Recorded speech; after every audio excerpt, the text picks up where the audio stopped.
അൽഹംദുലില്ലാ വസ്സലാത്തു വസ്സലാമു അലാ റസൂലില്ലാ വഅലാ ആലിഹി വസഹ്ബിഹി അജ്മഈൻ അമ്മാ ബഅദ്. അഊദു ബില്ലാഹി മിനശ് ശൈത്വാനിർ റജീം. യാ അയ്യുഹല്ലദീന ആമനു തഖുല്ലാഹ ഹഖ്ക തുഖാതിഹി വലാ തമൂതുന്ന ഇല്ലാ വഅൻതും മുസ്ലിമൂൻ. ബിസ്മില്ലാഹിർ റഹ്മാനിർ റഹീം. إنما يعمر مساجد الله من آمن بالله واليوم الآخر وأقام الصلاة وآتى الزكاة ولم يخش إلا الله فعسى أولئك أن يكونوا من المهتدين. വേദിയിലുള്ള ബഹുമാന്യരെ, സദസ്സിൽ സന്നിഹിതരായിരിക്കുന്ന രക്ഷിതാക്കളെ, സഹോദരി സഹോദരങ്ങളെ, സുഹൃത്തുക്കളെ, അള്ളാഹുവിൻ്റെ അതിമഹത്തായ അനുഗ്രഹത്താൽ ഈ ഒരു സമയത്തിലും സന്ദർഭത്തിലും അള്ളാഹു ഏറെ ഇഷ്ടപ്പെടുന്ന ഒരു സദസ്സിൽ വന്നു ചേരാനുള്ള തൗഫീക്ക് നമുക്കെല്ലാവർക്കും ലഭിച്ചിരിക്കുകയാണ്. അൽഹംദുലില്ലാ. അള്ളാഹു ഇത് നമ്മിൽ നിന്ന് ഒരു സ്വാലിഹായ അമലായി സ്വീകരിച്ച് തക്കതായ പ്രതിഫലം നൽകി അനുഗ്രഹിക്കുമാറാകട്ടെ എന്ന് പ്രത്യേകമായി പ്രാർത്ഥിക്കുകയാണ്. ഒരു പള്ളി എന്ന് പറയുന്നത് അതിൻ്റെ പ്രൗഢിയും അതിൻ്റെ മിനാരത്തിന്റെ വലിപ്പവും അതിൻ്റെ മനോഹാരിതയും എല്ലാം പ്രധാനമാണ് എങ്കിലും അതിനേക്കാൾ പ്രധാനം ആ പള്ളിയുടെ ഉള്ളിൽ നടക്കുന്ന ഇബാദത്തുകൾക്കാണ് പ്രസക്തിയുള്ളത്. പ്രവാചകൻ സല്ലല്ലാഹു അലൈഹി വസല്ലമ മദീനത്ത് നിർമ്മിച്ച ആ പള്ളി പ്രവാചകന്റെ കാലഘട്ടത്തിൽ എങ്ങനെയായിരുന്നുവെന്ന് ഹദീസുകളിൽ നിന്ന് നമുക്ക് കാണാൻ സാധിക്കും. നിലത്ത് മണലായിരുന്നു. പലപ്പോഴും ഹദീസുകളിൽ കാണാറുള്ള ഒരു കാര്യം, നമസ്കരിക്കുന്നതിനിടക്കോ അല്ലെങ്കിൽ പള്ളിക്കകത്തു നിന്നോ വായിൽ നിന്നോ വല്ല തുപ്പലും വന്നു കഴിഞ്ഞാൽ അത് തുപ്പാൻ പാടില്ലാത്തതാണ്. എന്നാൽ തുപ്പൽ വന്നു കഴിഞ്ഞാൽ ആ മണലിട്ട് മൂടണമെന്ന്. ഈ മണലിട്ട് മൂടണമെങ്കിൽ പള്ളിയിൽ മണൽ ഉണ്ടാവണമല്ലോ. അതായത് ആ മണൽ പരപ്പിൽ ഈത്തപ്പന കൊണ്ട് മറച്ച, ഓല കൊണ്ട് മേഞ്ഞ, അങ്ങനെയുള്ള വളരെ പരിമിതമായ ഷെഡുകളായിരുന്നു യഥാർത്ഥത്തിൽ അന്ന് പള്ളി എന്ന് പറയുന്നത്. എന്നാൽ ഇന്ന് മദീനത്തുള്ള ആ മസ്ജിദുൻ നബവി എന്ന് പറയുന്ന ആ പള്ളി എത്രമേൽ പ്രവിശാലമാണ് എന്ന് ഞാൻ പറഞ്ഞു തരേണ്ടതില്ല. അപ്പൊ പള്ളി എന്ന് പറയുന്നത് അതിൻ്റെ ഭൗതിക സൗകര്യങ്ങൾ പ്രധാനമാണെങ്കിലും അതിനേക്കാൾ പ്രധാനം ആ പള്ളിയിൽ നിന്ന് ലഭിക്കേണ്ട വെളിച്ചം, അവിടെ നടക്കേണ്ട ഇബാദത്തുകൾ, അതിൻ്റെ ആത്മീയമായ വശമാണ് അതിൻ്റെ ഭൗതികമായ വശത്തെക്കാളും ഏറ്റവും പ്രസക്തമായിട്ടുള്ളത് എന്ന് നാം തിരിച്ചറിയേണ്ടതുണ്ട്. ഈ മഹല്ല് സമ്മേളനം, ഈ അണയങ്കോട് പള്ളിയുടെ ആത്മീയ ഊർജത്തിന് കൂടുതൽ ആവേശം പകരാൻ, അതിന് പ്രേരണ നൽകാൻ ഈ ഒരു മഹല്ല് സമ്മേളനം കാരണമാകുമെന്നാണ് ഞാൻ വിചാരിക്കുന്നത്. അള്ളാഹു അതിന് സാധിക്കുമാറാകട്ടെ. പള്ളി നല്ല രീതിയിൽ ഇവിടുത്തെ പ്രവർത്തകന്മാരെല്ലാവരും കൂടെ ഉണ്ടാക്കി. ഇനി ആ പള്ളിയിൽ നല്ല ഇബാദത്തുകൾ നടക്കണം. അവിടെ നേരത്തെ ഇവിടെ വിശദീകരിച്ചതുപോലെയുള്ള അമലുകൾ ഉണ്ടാകണം. അതിന് പറ്റുന്ന ഒരു പ്രേരണ കൂടി ഓരോ വീട്ടിലെ അംഗത്തിനും നൽകേണ്ടതുണ്ട്. അത് നൽകുക എന്നതാണ് ഈ നടക്കുന്ന മഹല്ല് സമ്മേളനത്തിന്റെ ഏറ്റവും പ്രധാനപ്പെട്ട ലക്ഷ്യം എന്ന് പറയുന്നത്. ഈ പള്ളികളും അതിന്റെ ഭൂമിയും അതിന്റെ സ്വത്തും അതുപോലെയുള്ള അതിന്റെ മറ്റു സൗകര്യങ്ങളുമെല്ലാം എങ്ങനെ ഉണ്ടായി എന്നതിനെ സംബന്ധിച്ച് പുതിയ തലമുറക്ക് വലിയ വിവരമുണ്ടായിക്കൊള്ളണമെന്നില്ല. ഞാൻ പറയുന്നത് എടത്തനാട്ടുകരയിലും പരിസരത്തുമുള്ള ഓരോ പള്ളിയും എങ്ങനെ ഉണ്ടായി എന്നും ആ പള്ളികൾ ഉണ്ടായതിന്റെ പിന്നിലുള്ള കഠിനാധ്വാനങ്ങൾ എന്തൊക്കെയാണ് എന്നും പുതിയ ഒരു തലമുറക്ക് കൈമാറി കൊടുക്കുക എന്നത് വളരെ പ്രധാനപ്പെട്ട ഒരു വിഷയം. അതുകൊണ്ട് തന്നെയാണ് നമ്മൾ മഹല്ല് സമ്മേളനങ്ങൾ ഇവിടെ മാത്രമല്ല എല്ലാ മഹല്ലുകളിലും സംഘടിപ്പിക്കുകയും ആ മഹല്ലിലെ പുതിയൊരു തലമുറക്ക് ആ മഹല്ലിന്റെ ഒരു ചരിത്രത്തെ സംബന്ധിച്ചും അതെങ്ങനെയാണ് പടുത്തുയർത്തപ്പെട്ടത് എന്നതും അതിന് മുന്നിൽ നിന്ന പണ്ഡിതന്മാരും ഉമറാക്കളും ഉലമാക്കളും ആരായിരുന്നുവെന്നതും ഇനി പുതിയ തലമുറയായ നമ്മുടെ ഉത്തരവാദിത്തം എന്താണ്, ദൗത്യം എന്താണ് എന്നതിനെ സംബന്ധിച്ചും കൃത്യമായ ഒരു കാഴ്ചപ്പാട് പകർന്നു നൽകുക എന്നത് വളരെ പ്രസക്തമാണ് എന്നാണ് നാം തിരിച്ചറിയുന്നത്. നമുക്കറിയാം, അണയങ്കോട് മഹല്ല് എടത്തനാട്ടുകര മഹല്ലുകളുടെ കൂട്ടത്തിൽ ഏറ്റവും പഴക്കം ചെന്ന ഒരു മഹല്ലാണ്. 2 തരം പള്ളികളാണ് നമ്മുടെ നാട്ടിലുള്ളത്. ഒന്ന്, പണ്ട് കാലത്ത് സുന്നി ആശയാദർശങ്ങൾ അനുസരിച്ച് നടന്നിരുന്ന പള്ളികൾ, അവിടെയുള്ള ഖതീബുമാരും അവിടെയുള്ള ഉലമാക്കളും ഉമറാക്കളും ഈ തൗഹീദിന്റെ ആശയങ്ങൾ മനസ്സിലാക്കി അങ്ങനെ ആ പള്ളി മൊത്തത്തിൽ, ആ മഹല്ല് മൊത്തത്തിൽ മുജാഹിദായ പള്ളികളാണ് നമ്മുടെ എടത്തനാട്ടുകരയുള്ള 4-5 പള്ളികൾ നമുക്ക് കാണാൻ സാധിക്കും. മറ്റുള്ളത് അതിനുശേഷം പിന്നീട് നമ്മളായിട്ട് ഉണ്ടാക്കി കൊണ്ടുവന്ന പള്ളികളാണ്. അങ്ങനെ 10-30-ലധികം പള്ളികൾ ഇന്ന് ഈ അലനല്ലൂർ പഞ്ചായത്തിൽ നമ്മുടെ മുജാഹിദ് പ്രസ്ഥാനത്തിന്റെ പള്ളികളായിട്ട് നമുക്ക് കാണാൻ കഴിയും. ആ കൂട്ടത്തിൽ സുന്നി പള്ളിയായി തുടങ്ങി പിന്നീട് അത് മുജാഹിദ് പള്ളിയായി പരിവർത്തിക്കപ്പെട്ട പള്ളികളിൽ ഏറ്റവും പഴക്കം ചെന്ന പള്ളിയാണ് നമ്മുടെ ഈ അണയങ്കോട് പള്ളി എന്ന് പറയുന്നത്. കുമരമ്പത്തൂരുണ്ടായിരുന്ന മുഹമ്മദ് മൗലവിയായിരുന്നു ഇവിടെ ഖതീബായി സേവനമനുഷ്ഠിച്ചിരുന്നത്. തൗഹീദ് ഉൾക്കൊണ്ട അദ്ദേഹം പള്ളി നടത്തിപ്പോന്നിരുന്ന അബ്ദുള്ള ഹാജിയോട് ആലു മൗലവിയെ ആ പള്ളിയിൽ ഖുതുബ കിട്ടിയാൽ നന്നായിരുന്നുവെന്ന് ആവശ്യപ്പെടുകയാണ് ഉണ്ടായത്. ആലു മൗലവിയെ നമുക്കറിയാം, ഈ എടത്തനാട്ടുകരയിൽ ഇന്ന് ഈ തൗഹീദിന്റെ വായു ശ്വസിക്കാൻ നമുക്കോരോരുത്തർക്കും കാരണമാകുന്നതിൽ നിർണായകമായ പങ്കുവഹിച്ച ഒരു പണ്ഡിതനായിരുന്നു ആലു മൗലവി എന്ന് പറയുന്നത്. അദ്ദേഹം സംസാരിക്കാത്ത ഒരു ഊടുവഴിയും ഈ എടത്തനാട്ടുകരയുടെ ഗ്രാമപ്രദേശങ്ങളിൽ നമുക്ക് കാണാൻ കഴിയില്ല. ഇവിടെയുള്ള ഓരോ മണൽത്തരികൾക്ക് പോലും അദ്ദേഹത്തെ പരിചയമാണ്. അങ്ങനെയുള്ള പണ്ഡിതന്മാരുടെ ചെറിയ ചെറിയ ഖുർആൻ ക്ലാസുകൾ മുതൽ വലിയ ദീർഘമായ ദിവസങ്ങൾ നീണ്ടു നിൽക്കുന്ന മതപ്രഭാഷണങ്ങൾ വരെ, അതിലൂടെയാണ് എടത്തനാട്ടുകരയിൽ തൗഹീദിന്റെ ഭൂമിക ഉഴുതുമറിക്കപ്പെട്ടത് എന്ന് ചരിത്രത്തിൽ നമുക്ക് വായിക്കാൻ സാധിക്കുന്ന ഒരു കാര്യമാണ്.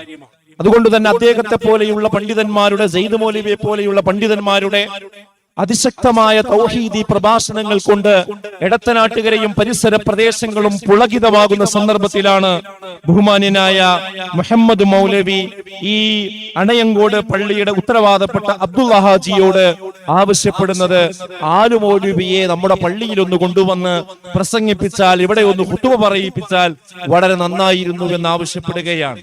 അബ്ദുള്ള ഹാജി അതിന് പ്രതികരിച്ചത് ഇങ്ങനെയാണ്: അല്ലാഹുവും റസൂലും പറഞ്ഞതുപോലെ പള്ളി നടത്തണമെന്ന് പറഞ്ഞ് ആ പള്ളി ഭരണം അവരെ ഏൽപ്പിക്കുകയാണ് ചെയ്തത്. അങ്ങനെ ആലു മൗലവിയെ ക്ഷണിക്കുകയാണ് ചെയ്യുന്നത്. അദ്ദേഹം ഇവിടെ വന്ന് ഖുതുബകൾ, പ്രസംഗങ്ങൾ നടത്തുകയാണ് ചെയ്യുന്നത്.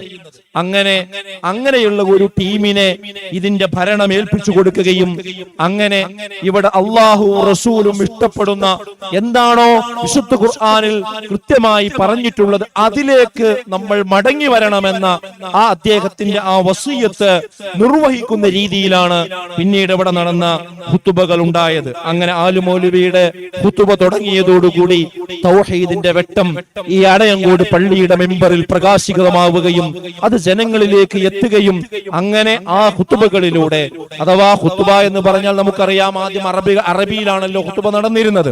എന്നാൽ ആ ഖുതുബകൾ കഴിഞ്ഞാൽ പിന്നീട് ആളുകളോട് ഭക്ഷണം കഴിച്ച് രണ്ടാമത് വീട്ടിൽ പോയി തിരിച്ചു വരാൻ പറയുകയും പിന്നീട് മലയാളത്തിൽ ദീർഘമായി അവർ പഠിച്ച കാര്യങ്ങൾ ജനങ്ങൾക്ക് പകർന്നു കൊടുക്കുകയും അങ്ങനെയാണ് തൗഹീദും സുന്നത്തും കൃത്യമായി വേർതിരിച്ചുകൊണ്ട് അവർക്ക് പഠിപ്പിച്ചു കൊടുക്കുന്ന ഒരവസ്ഥ ഉണ്ടായത് എന്ന് നമുക്ക് കാണാൻ സാധിക്കും. ബഹുമാന്യനായ ആലു മൗലവി അന്ന് ഇദാ ജാഅ നസ്റുല്ലാഹി വൽ ഫത്ഹ് എന്ന വിശുദ്ധ ഖുർആനിലെ ആ കൊച്ചു സൂക്തം പാരായണം ചെയ്തുകൊണ്ട് ഇതാ വിജയം വന്നിരിക്കുന്നു, അല്ലാഹുവിന്റെ സഹായം വന്നിരിക്കുന്നുവെന്ന് മക്കം ഫത്ഹിനെ ഓർമ്മിപ്പിച്ചുകൊണ്ട് ഇതാ ഒരു പള്ളി കൂടി ഖുറാഫാത്തുകൾ നീക്കി ശിർക്ക് ബിദ്അത്തുകൾ വെടിഞ്ഞ് തൗഹീദിന്റെ സുന്നത്തിന്റെ പ്രഭയിലേക്ക് ഇതാ വന്നിരിക്കുന്നുവെന്ന് പറഞ്ഞുകൊണ്ട് ആ മിമ്പറിൽ കയറി നടത്തിയ ആ ഖുതുബയോട് കൂടിയാണ് മുജാഹിദ് പ്രസ്ഥാനത്തിന്റെ തൗഹീദിന്റെ ഒരു ഭൂമിക ഈ ഒരു അണയങ്കോട്ടിലും പരിസര പ്രദേശങ്ങളിലും ഉണ്ടാകുന്നത് എന്ന് ചരിത്രത്തിൽ നിന്ന് നമുക്ക് വായിച്ചെടുക്കാൻ കഴിയുന്ന ഒരു കാര്യമാണ്. അങ്ങനെ രക്തരഹിത വിപ്ലവത്തിലൂടെ ഒരു മഹല്ല് കൂടി ഇതാ മുജാഹിദുകൾക്ക് ലഭ്യമായിരിക്കുന്നുവെന്ന അദ്ദേഹത്തിന്റെ ആ പ്രഖ്യാപനത്തോടു കൂടിയാണ് ഇവിടെ തൗഹീദുള്ള ഒരു മണ്ണായി ഈ പരിസര പ്രദേശങ്ങൾ മാറുന്നത് എന്ന് നമ്മൾ മനസ്സിലാക്കണം. ഒരു പണ്ഡിതൻ വിചാരിച്ചതുകൊണ്ട് മാത്രം ഒരു മഹല്ല് മാറ്റിക്കൊണ്ടുവരിക എന്നത് സാധ്യമാകുന്ന വിഷയമല്ല. അതിന് അദ്ദേഹത്തിന് ധൈര്യം കിട്ടിയത്, അത് പറയാനുള്ള ആർജവം കിട്ടിയത്, അങ്ങനെ ഈ പള്ളിയെ പരിവർത്തിപ്പിക്കുവാൻ കഴിഞ്ഞത് ഒരുപാട് ഉമറാക്കളായ നമ്മുടെ പഴയകാല നേതാക്കന്മാരുടെ ഒരുപാട് പിൻബലം കൊണ്ട് മാത്രമാണ്. അതിലെടുത്തു പറയാവുന്ന ആളുകളാണ് പരേതരായ പാറോക്കോട്ട് മമ്മുണ്ണി ഹാജി, അതുപോലെ തന്നെ കാപ്പിൽ ഉണ്ണീൻ ഹാജി, കാപ്പുങ്ങൽ ഉമ്മർ ഹാജി, TP അബ്ദുള്ള ഹാജി, അതുപോലെ തന്നെ നേരത്തെ ഞാൻ സൂചിപ്പിച്ച ഖതീബ് ഇബ്രാഹിം മൗലവി, TP അബൂബക്കർ ഹാജി, TP മുഹമ്മദ് ഹാജി, അങ്ങനെയുള്ള ഒരുപാട് ആളുകൾ. ഇത് പേര് പരാമർശിച്ചു പോവുകയാണ് എങ്കിൽ ധാരാളം പേരുകൾ നമുക്ക് പറയാം. ഇവരുടെയൊക്കെ അശ്രാന്ത പരിശ്രമവും ഇടപെടലും അതോടൊപ്പം തന്നെ പഠിച്ച കാര്യങ്ങൾ യാതൊരു ഭയവുമില്ലാതെ നിർഭയമായി അവിടെ പ്രസംഗിക്കുവാനുള്ള ഒരു പിൻഫലവും ഇവരെല്ലാം കൂടെ ഉണ്ടാക്കി കൊടുത്തത് കൊണ്ടാണ് ഇങ്ങനെയുള്ള ഒരു തൗഹീദിന്റെ മണ്ണ് ഇവിടെ നമുക്ക് പാകപ്പെട്ട് കിട്ടിയത്. അള്ളാഹു അങ്ങനെ ഇതിന് സഹായം ചെയ്തു കൊടുത്ത എല്ലാ ഉമറാക്കൾക്കും അവരുടെ കബറിടം അല്ലാഹു വിശാലമാക്കി കൊടുക്കുമാറാകട്ടെ, അവരുടെ പാപങ്ങൾ അല്ലാഹു വിട്ടുപുറത്ത് മാപ്പാക്കി കൊടുക്കുമാറാകട്ടെ എന്ന് ഈ സന്ദർഭത്തിൽ ഞാൻ പ്രത്യേകം പ്രാർത്ഥിക്കുകയാണ്. ഇപ്പോൾ ഈ പള്ളിയെ കൊണ്ട് നടക്കുന്ന ആളുകളുണ്ട്, അവരൊക്കെ ഒരുപാട് പ്രയാസത്തിലൂടെയാണ് ശാരീരികമായിട്ട്, നമുക്കറിയാം.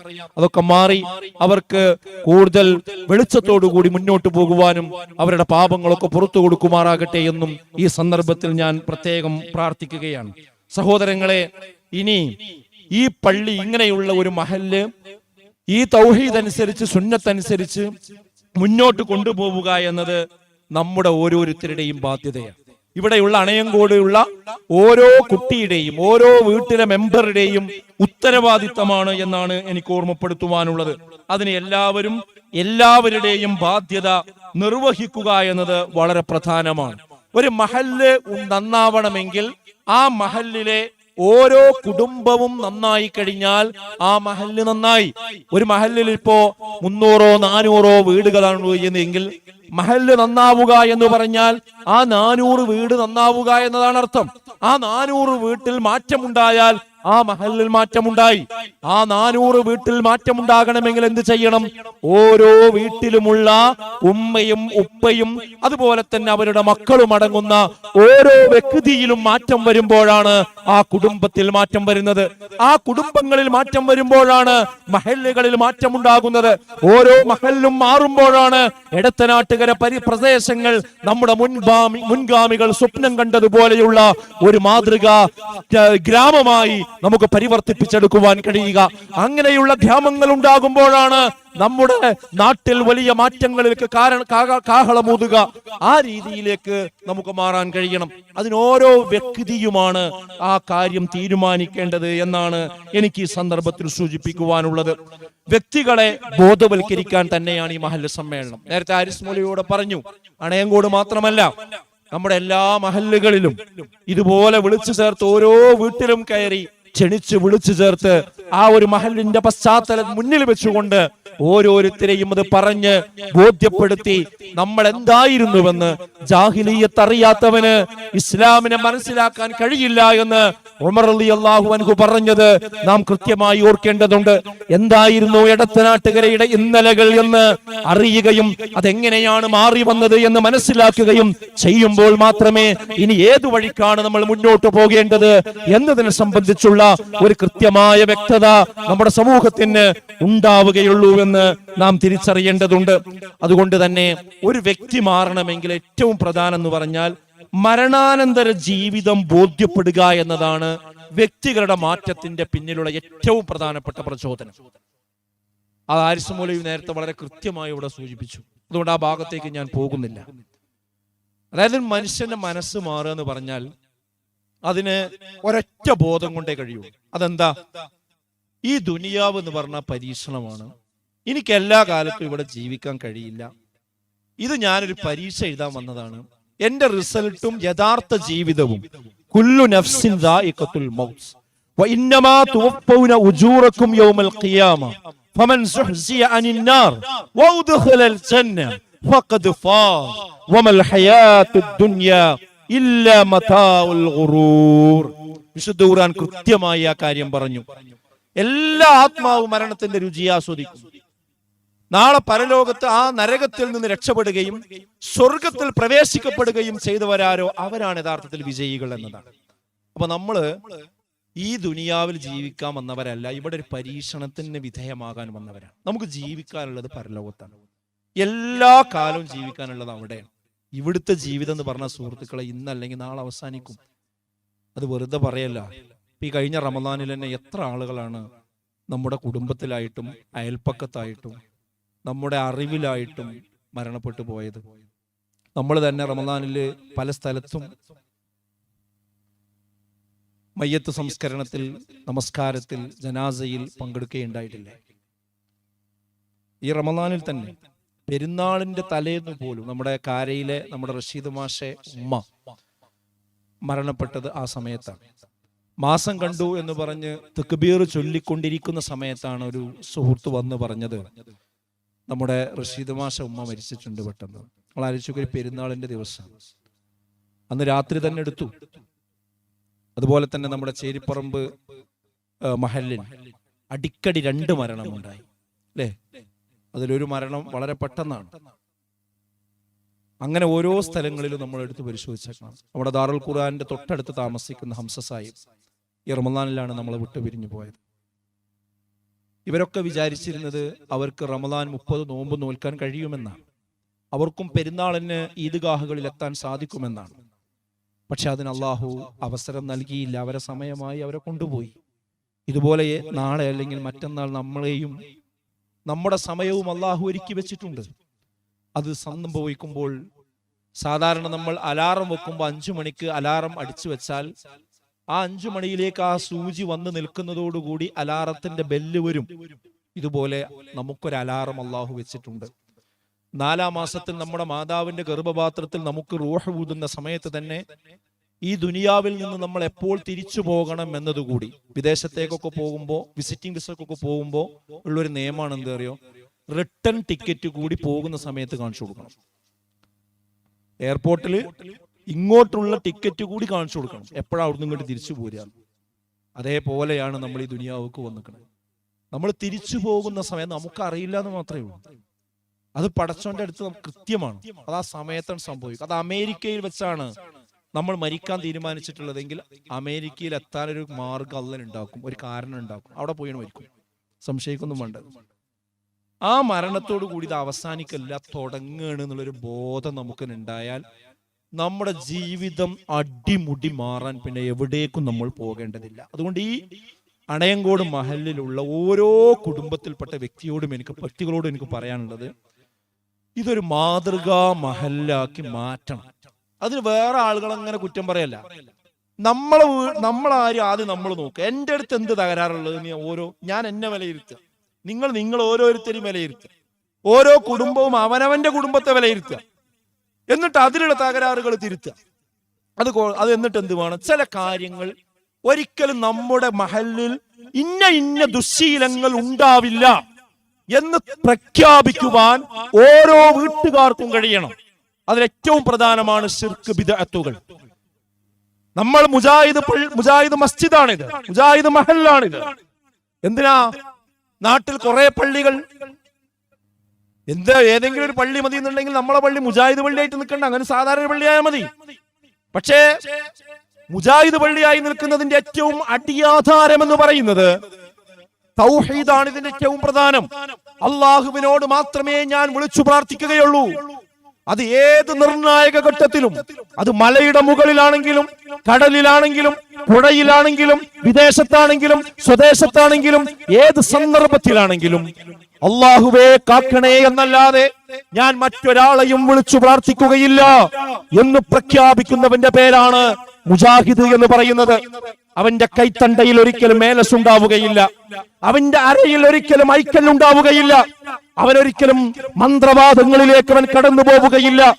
ആരെങ്കിലും എവിടെയെങ്കിലും ഒളിച്ചു താമസിക്കുന്ന ഔലിയാക്കന്മാര്, സിദ്ധന്മാരെന്നൊക്കെ പറയുന്ന വ്യാജരായ ആളുകളുടെ അടുക്കലേക്ക് തലയിൽ മുണ്ടിട്ടുകൊണ്ട് രാത്രികളുടെ കാലങ്ങളിൽ ഒരിക്കലും അവർ കടന്നു പോവുകയില്ല. അങ്ങനെ ആരെങ്കിലും പോകുന്നുണ്ട് എങ്കിൽ അവൻ മുജാഹിദല്ല.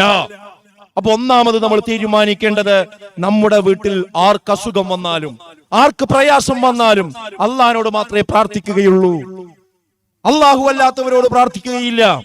അള്ളാഹു അനുവദിച്ച വഴിയിലൂടെയുള്ള രോഗശമനത്തിന്റെ വഴികളെ ഞാൻ സ്വീകരിക്കുകയുള്ളൂ. ഏതെങ്കിലും കണ്ട പണിക്കരുടെ അടുക്കലോ അതുപോലെ തന്നെ തങ്ങന്മാരുടെയും ബീവിമാരുടെയും അടുക്കലേക്കോ ഒളിഞ്ഞു പോകുന്ന ഒരു സ്വഭാവം എന്റെ ജീവിതത്തിൽ ഉണ്ടാവില്ല, എന്റെ കുടുംബത്തിൽ ഉണ്ടാവില്ല എന്ന് തീരുമാനിക്കാൻ ഓരോരുത്തർക്കും സാധിക്കണം. അതിന്റെ പേരാണ് മുജാഹിദ് പള്ളി, മുജാഹിദ് കുടുംബം എന്ന് പറയുന്നത്. അതുപോലെ തന്നെ ബിദ്അത്തുകൾ. നേരത്തെ ആരിസ്മോളിയോട് പറഞ്ഞു, നമ്മുടെ ഖബറുകൾ, ആ ഖബർ അള്ളാന്റെ റസൂല് പറഞ്ഞതാണ് ഒരു ചാണിനപ്പുറം ഉയരാൻ പാടില്ല എന്നത്, അവിടെ പേരെഴുതി വെക്കാൻ പാടില്ല എന്നത്. ഇതൊക്കെ പാലിച്ചു വന്ന ഒരു പള്ളികളാണ് നമ്മുടെ പള്ളികൾ. ഇനി അതിലേക്ക്, പഴയതിലേക്ക് നമ്മൾ തിരിച്ചു പോകാൻ പാടില്ല. ഇങ്ങനെയുള്ള കൃത്യമായ ശ്രദ്ധ ഉണ്ടാവുക എന്നതാണ് ഒന്നാമത്തെ കാര്യം. രണ്ടാമത്തേത്, ഇന്ന് ചെറുപ്പക്കാരിൽ വർദ്ധിച്ചു വരുന്ന ഒരു സ്വഭാവം എന്താണെന്നറിയോ? മതം തന്നെ വേണ്ട. പണ്ട് നിങ്ങൾക്കൊരു പേര് ഓർമ്മ ഉണ്ടാവും, നിരീശ്വരവാദികൾ. നിരീശ്വരവാദി എന്ന് പറഞ്ഞാൽ ഈശ്വരനില്ല, അള്ളല്ല, പടച്ചമില്ല, മതം തന്നെ വേണ്ടാന്ന് പരസ്യമായി പറയുന്ന ആളുകളെയാണ് നമ്മൾ നിരീശ്വരവാദികൾ എന്ന് പറയാം. അപ്പൊ അങ്ങനെ ഈ നിരീശ്വരവാദി എന്ന് ചോദിച്ചാൽ അത് അംഗീകരിക്കാൻ ആർക്കും കഴിയില്ല. കാരണം ഞാൻ മുസ്ലിം അല്ലേ, മുസ്ലിം കുടുംബത്തിലുള്ള ആളല്ലേ, ഞാൻ എങ്ങനെ നിരീശ്വരവാദിയാകും? അത് പറഞ്ഞാലും മോശമാണ്, ഒരു ഒറ്റപ്പെടും എന്നുള്ളൊരു പേടിയാണ്. അപ്പൊ ഇപ്പൊ ഒരു പുതിയ രൂപം വന്നത് എന്താന്ന് ചോദിച്ചാൽ, പുതിയൊരു വഴി, പുതിയ ജനറേഷന്റെ ഇടയിലൂടെ വന്നിരിക്കുന്ന രീതി അത് എല്ലാവരും മനസ്സിലാക്കണം. നേരിട്ട് ഒരാൾ നിരീശ്വരവാദിയാണ് എന്ന് സമ്മതിക്കുകയില്ല, യുക്തിവാദിയാണ് എന്ന് സമ്മതിക്കുകയില്ല, ഞാൻ മതം ഉപേക്ഷിച്ചു എന്ന് സമ്മതിക്കുകയില്ല. പിന്നെയോ അവരുടെ മനസ്സിൽ തോന്നുന്ന എന്തൊക്കെ ഇഷ്ടങ്ങളുണ്ടോ അതിനാണ് നമ്മൾ തന്നിഷ്ടം എന്ന് പറയാം. അതിന് അറബിയിൽ ഹവ എന്നാണ് പറയാം, ഇച്ഛകൾ എന്നാണ് പറയാം. ഹവ എന്ന് പറഞ്ഞാൽ എന്താ? നമ്മളെ മനസ്സിൽ തോന്നുന്നതൊക്കെ ചെയ്യാം, ഒരു റെസ്ട്രിക്ഷനും ഇല്ലാതെ തോന്നുന്നതൊക്കെ ചെയ്യാം. അതിനാണ് നമ്മൾ സാധാരണ മലയാളത്തിൽ, പച്ച മലയാളത്തിൽ പറയും തോന്നിയാസി എന്ന് പറയും. ഓനൊരു തോന്നിയാസി എന്ന് പറയും. അതിന്റെ അർത്ഥം എന്താ? തോന്നിയതൊക്കെ ചെയ്യാം. ഈ തോന്നിയതൊക്കെ ചെയ്യാം മനുഷ്യന്മാരല്ലാതെ മൃഗങ്ങളുടെ സ്വഭാവമാണ്. ഒരു മൃഗം, ഒരു പശു ഇതിലൂടെ കടന്നു പോകുന്നുണ്ടെങ്കിൽ ആ പശുവിന് മൂത്രമൊഴിക്കണം എന്ന് തോന്നിയാൽ ആ പശു ആ റോട്ടിൽ നിന്ന് മൂത്രമൊഴിക്കും. എന്നാൽ ഒരു മനുഷ്യ കുഞ്ഞാണ് എങ്കിൽ അതിന് മൂത്രമൊഴിക്കണം എന്ന് തോന്നിയാൽ അതിനൊരു ഓർമ്മ വരും മനസ്സിലെന്ത്, ഞാനൊരു മനുഷ്യനാണ്, ഞാൻ ഈ റോട്ടിൽ നിന്ന് മൂത്രമൊഴിക്കാൻ പാടില്ല, മൂത്രമൊഴിക്കാൻ പറ്റിയ സ്ഥലം വല്ല ബാത്റൂമോ എവിടെയെങ്കിലും വല്ല ടോയ്ലറ്റോ സൗകര്യമോ എന്തെങ്കിലും ഉണ്ടോ എന്നൊന്ന് പരിശോധിക്കും. ഇതിന്റെ പേരാണ് വിശേഷ ബുദ്ധി എന്ന് പറയുന്നത്. മൃഗങ്ങൾക്ക് ബുദ്ധിയുണ്ട്, മനുഷ്യർക്ക് വിശേഷ ബുദ്ധിയുണ്ട്. ദാഹിച്ചാൽ വെള്ളം കുടിക്കണമെന്നത് മൃഗങ്ങൾക്കും മനുഷ്യർക്കുമുള്ള ബുദ്ധിയാണ്. എന്നാൽ അത് ശുദ്ധമായ വെള്ളമാണ് കുടിക്കേണ്ടത് എന്ന് തീരുമാനിക്കാനുള്ള കഴിവിന്റെ പേരാണ് വിശേഷ ബുദ്ധി എന്ന് പറയുന്നത്. അപ്പൊ ആ വിശേഷ ബുദ്ധിയുള്ള വ്യക്തി യഥാർത്ഥത്തിൽ ചെയ്യേണ്ടത് എന്താണ്? അയാള് തോന്നിയത് ചെയ്യുന്ന ആളാവൂല, തോന്നിയാസിയാവും. ആ വിശേഷ ബുദ്ധി കൊണ്ട് ചിന്തിച്ചുകൊണ്ട് നന്മ മാത്രം ചെയ്യും. അതാണ് മനുഷ്യൻ. ഇപ്പൊ അങ്ങനെയല്ല. എന്താ, എനിക്ക് 18 വയസ്സായി, 18 വയസ്സായാലും എന്താ പ്രശ്നം? പിന്നെ വാപ്പ പറയണതൊന്നും കേൾക്കണ്ട, പിന്നെ ഉമ്മ പറയണതൊന്നും കേൾക്കേണ്ട കാര്യമില്ല, പിന്നെ അധ്യാപകർ പറയണതൊന്നും കേൾക്കേണ്ട കാര്യമില്ല, നാട്ടുകാർ പറയണതൊന്നും കേൾക്കേണ്ട കാര്യമില്ല, പിന്നെ ഞാനായി എന്റെ പാടായി എനിക്ക് തോന്നിയതൊക്കെ ചെയ്യാൻ എനിക്കെന്താ പ്രശ്നം? ഇതാണ് ഇന്ന് പുതിയ ജനറേഷനിൽ കുത്തിവെച്ചുകൊണ്ടിരിക്കുന്ന ഒരു ആശയം എന്ന് പറയുന്നത്. യഥാർത്ഥത്തിൽ ഇന്ത്യ രാജ്യത്തിന്റെ ഒരു ഭരണഘടനയും അതിന്റെ ആശയം എടുത്ത് പരിശോധിച്ചാൽ പ്രായപൂർത്തി ആവുക എന്നത് 18 വയസ്സ് അതിനൊരു മാനദണ്ഡം വെച്ചതാണ്. ഒരു ഡീലിൽ ഏർപ്പെടുക, ഒരു കരാറിൽ ഏർപ്പെടണമെങ്കിൽ, ഒരു സാക്ഷി ഒപ്പിടണമെങ്കിൽ ഇന്ത്യ രാജ്യത്ത് 18 വയസ്സാകണം. അത് ആ രാജ്യത്തിന്റെ ഒരു നിയമമാണ്. എന്നാൽ ഇസ്ലാമിക മാനദണ്ഡ പ്രകാരം 18 വയസ്സല്ല 90 വയസ്സായാലും അങ്ങനെ തന്നെ നമ്മൾ മനസ്സിലാക്കി വെക്കണം. 90 വയസ്സായാലും അള്ളി റസൂലും പറഞ്ഞ ഒരു നിയമത്തിന്റെ അപ്പുറത്തേക്ക് പോകാൻ ഒരാൾക്ക് അവകാശമില്ല. അത് നമ്മൾ മനസ്സിലാക്കണം. എനിക്ക് 18 വയസ്സായി, എനിക്ക് എന്തു ആകാം, അങ്ങനെയല്ല. അത് രാജ്യത്തിന്റെ ഒരു നിയമമാണ്. പക്ഷെ ശരീഅത്തനുസരിച്ച്, മതമനുസരിച്ച് അള്ളാഹു റസൂല് എന്തു പറഞ്ഞോ അവിടെ നിൽക്കണം. നമ്മൾ എത്ര പ്രായമായിട്ടും കാര്യമല്ല. അതാണ് വിശുദ്ധ ഖുർആൻ പറഞ്ഞത്. എന്ത്? വഅമ്മാ മൻ ഖാഫ മഖാമ റബ്ബിഹി വനഹൻ നഫ്സ അനിൽ ഹവാ ഫഇന്നൽ ജന്നത ഹിയൽ മഅ്വാ. അല്ലാഹുവിന്റെ സ്ഥാനത്തെ ഭയപ്പെട്ട് ആ തെറ്റുകളിൽ നിന്നും തിന്മകളിൽ നിന്നും ഇച്ഛകളിൽ നിന്നും ആര് തിരിച്ചു വരുന്നുവോ അവനെ കാത്തിരിക്കുന്നതാണ് സ്വർഗം എന്നാണ്. തോന്നിയതൊക്കെ ചെയ്യണോന് കിട്ടുന്നതല്ല സ്വർഗം, മറിച്ച് അള്ളി റസൂലും പറഞ്ഞതനുസരിച്ച് ജീവിക്കുന്നവനാ സ്വർഗം. പക്ഷെ ഈ ബോധം ഇന്ന് വെള്ളം പോയിട്ട് 18 വയസ്സായി, പിന്നെ നിങ്ങൾക്ക് എന്തും ചെയ്യാം അല്ലെ? അതാണ് ഇപ്പൊ ഇന്ന് കല്യാണം കഴിക്കാനൊക്കെ കുട്ടികളോട് പറഞ്ഞാല് എനിക്ക് 18 വയസ്സായി, ഞാൻ ആരെ കെട്ടണം എന്ന് ഞാനാ തീരുമാനിക്കും എന്ന് വാപ്പാരെ മുഖത്ത് നോക്കി കുട്ടികൾ പറയുന്നു. ഇത് വെറുതെ പറയല്ല, ഇതിവിടെയുള്ള മുസ്ലിം സൊസൈറ്റിയെ അവരുടെ മതത്തിൽ നിന്ന് അകറ്റാൻ വേണ്ടി കൊണ്ടുവരുന്ന ചില ആശയങ്ങളാണ് ഇതൊക്കെ. നിങ്ങൾക്കറിയോ, ഇപ്പൊ മിശ്ര വിവാഹം അത് പ്രോത്സാഹിപ്പിച്ചുകൊണ്ടിരിക്കുകയാണ്. എന്താ മിശ്ര വിവാഹം എന്ന് പറഞ്ഞാൽ? ഒരു മതത്തിൽപ്പെട്ട ഒരു വ്യക്തി മറ്റൊരു മതത്തിൽപ്പെട്ട ആളെ കല്യാണം കഴിച്ച് ഒന്നിച്ച് ജീവിക്കുക. അവർ ജീവിക്കുമ്പോൾ മതം മാറാൻ പാടില്ല എന്നാണ് നിയമം. ഇപ്പൊ ഹിന്ദു മുസ്ലിമിനെ കല്യാണം കഴിച്ചാൽ അവർ ഹിന്ദുവായിട്ട് ജീവിക്കുക, മുസ്ലിമായിട്ടും ജീവിക്കുക. അവർ മാറാൻ പാടില്ല, മതം മാറാൻ പാടില്ല. അതെന്തുകൊണ്ടാ പറയണതെന്നറിയോ? അവർക്ക് രണ്ടുപേർക്കും അങ്ങനെ ജീവിച്ചൊരു കുട്ടി ഉണ്ടായാൽ ആ കുട്ടിക്ക് പിന്നെ എന്തു പേരിടണം? ഒരു കുട്ടി ഉണ്ടായാൽ ആദ്യം ഒരു പേരാണല്ലോ ആവശ്യം. അപ്പൊ ഹിന്ദുവായ അച്ഛൻ പറയും ഒരു ഹിന്ദു പേരിടുക. അപ്പൊ മുസ്ലിമായ അമ്മ പറയുന്നത് അല്ല, അത് വേണ്ട, ഒരു മുസ്ലിം പേരിടുക എന്ന് പറയും. അപ്പൊ തർക്കമായി അവിടെ. ഈ കുട്ടിക്ക് ഏത് പേരിടണം എന്നുള്ള തർക്കമായല്ലോ. അപ്പൊ രണ്ടാളും എന്ത് ചെയ്യും? എന്നാ രണ്ട് മതം അല്ലാന്ന് തോന്നിപ്പിക്കുന്ന ഒരു പേരിടാൻ തീരുമാനിക്കും. അപ്പൊ അവന്റെ പേരിൽ തന്നെ ഒരു മതം ഒഴിവാകും. പേരിൽ തന്നെ എന്തുണ്ടാവില്ല? മതം ഉണ്ടാവില്ല. പിന്നെ അവിടുന്ന് അങ്ങോട്ട് ഓരോ സ്റ്റെപ്പും, ഒരു മുസ്ലിം കുട്ടിയാണ് ജനിച്ചതെങ്കിൽ കുഞ്ഞ് ജനിച്ചാൽ എന്തൊക്കെ മതപരമായ കാര്യങ്ങൾ ചെയ്യാണ്ട് 7 ദിവസം ആവുമ്പോൾ അതിന്റെ മുകളിൽ മുടി കളയണം, ഹക്കീക്കത്ത് ഇറക്കണം, അല്ലെ? അങ്ങനെ ഒരുപാട് കാര്യങ്ങൾ ചെയ്യാണ്ട്. ഇതൊന്നും എന്ത് ചെയ്യൂല, ഈ കുട്ടിക്ക് ചെയ്യൂല. എന്നാ ഹൈന്ദവ ആചാരപ്രകാരം എന്തെങ്കിലും ചെയ്യോ? അതും ചെയ്യൂല, ഒന്നും ചെയ്യൂല. അപ്പൊ ആ കുട്ടി പിന്നെ ഒരു മതവുമില്ലാത്ത കുട്ടിയായിട്ടാണ് പിന്നെ വളരുക. മതരഹിത ജീവിതം, മതമില്ലാത്ത ജീവൻ. പണ്ട് നമ്മളെ പാഠപുസ്തകത്തിലൊക്കെ അങ്ങനെ ഒരു അധ്യായം തന്നെ വന്നിരുന്നു, മതമില്ലാത്ത ജീവൻ. വലിയ ഒച്ചപ്പാടുകൾ ഉണ്ടായി. ആ ഒരു പാഠഭാഗം പിന്നീട് മാറ്റി. 7ാം ക്ലാസ്സിന്റെ സാമൂഹ്യ ശാസ്ത്രത്തിലാണ് വന്നത്. അതായത് ഇവിടെ വളരെ ബോധപൂർവം അടുത്ത ഒരു തലമുറ മതമില്ലാത്ത ഒരു തലമുറയായി വളരാൻ വേണ്ടിയാണ് മിശ്ര വിവാഹങ്ങൾ പ്രോത്സാഹിപ്പിച്ചുകൊണ്ടിരിക്കുന്നത്.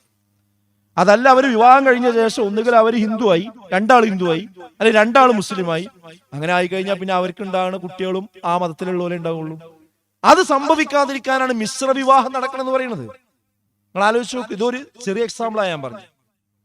അങ്ങനെ നേരിട്ട് മതനിരാസം പറയാതെ, നിരീശ്വരവാദം പ്രചരിപ്പിക്കാതെ, എല്ലാവരുടെയും ഇഷ്ടങ്ങൾക്ക് ഒത്താശ ചെയ്തു കൊടുക്കുക, അതിന് പറ്റുന്ന നിയമനിർമ്മാണങ്ങൾ നടത്തുക, അതിന് പറ്റുന്ന വിദ്യാലയ പരിസരം ഉണ്ടാക്കുക. അങ്ങനെ ആ കുട്ടികൾ അങ്ങനെ അവരുടെ ഇഷ്ടത്തിനനുസരിച്ച് ചിന്തിച്ചു തുടങ്ങുക.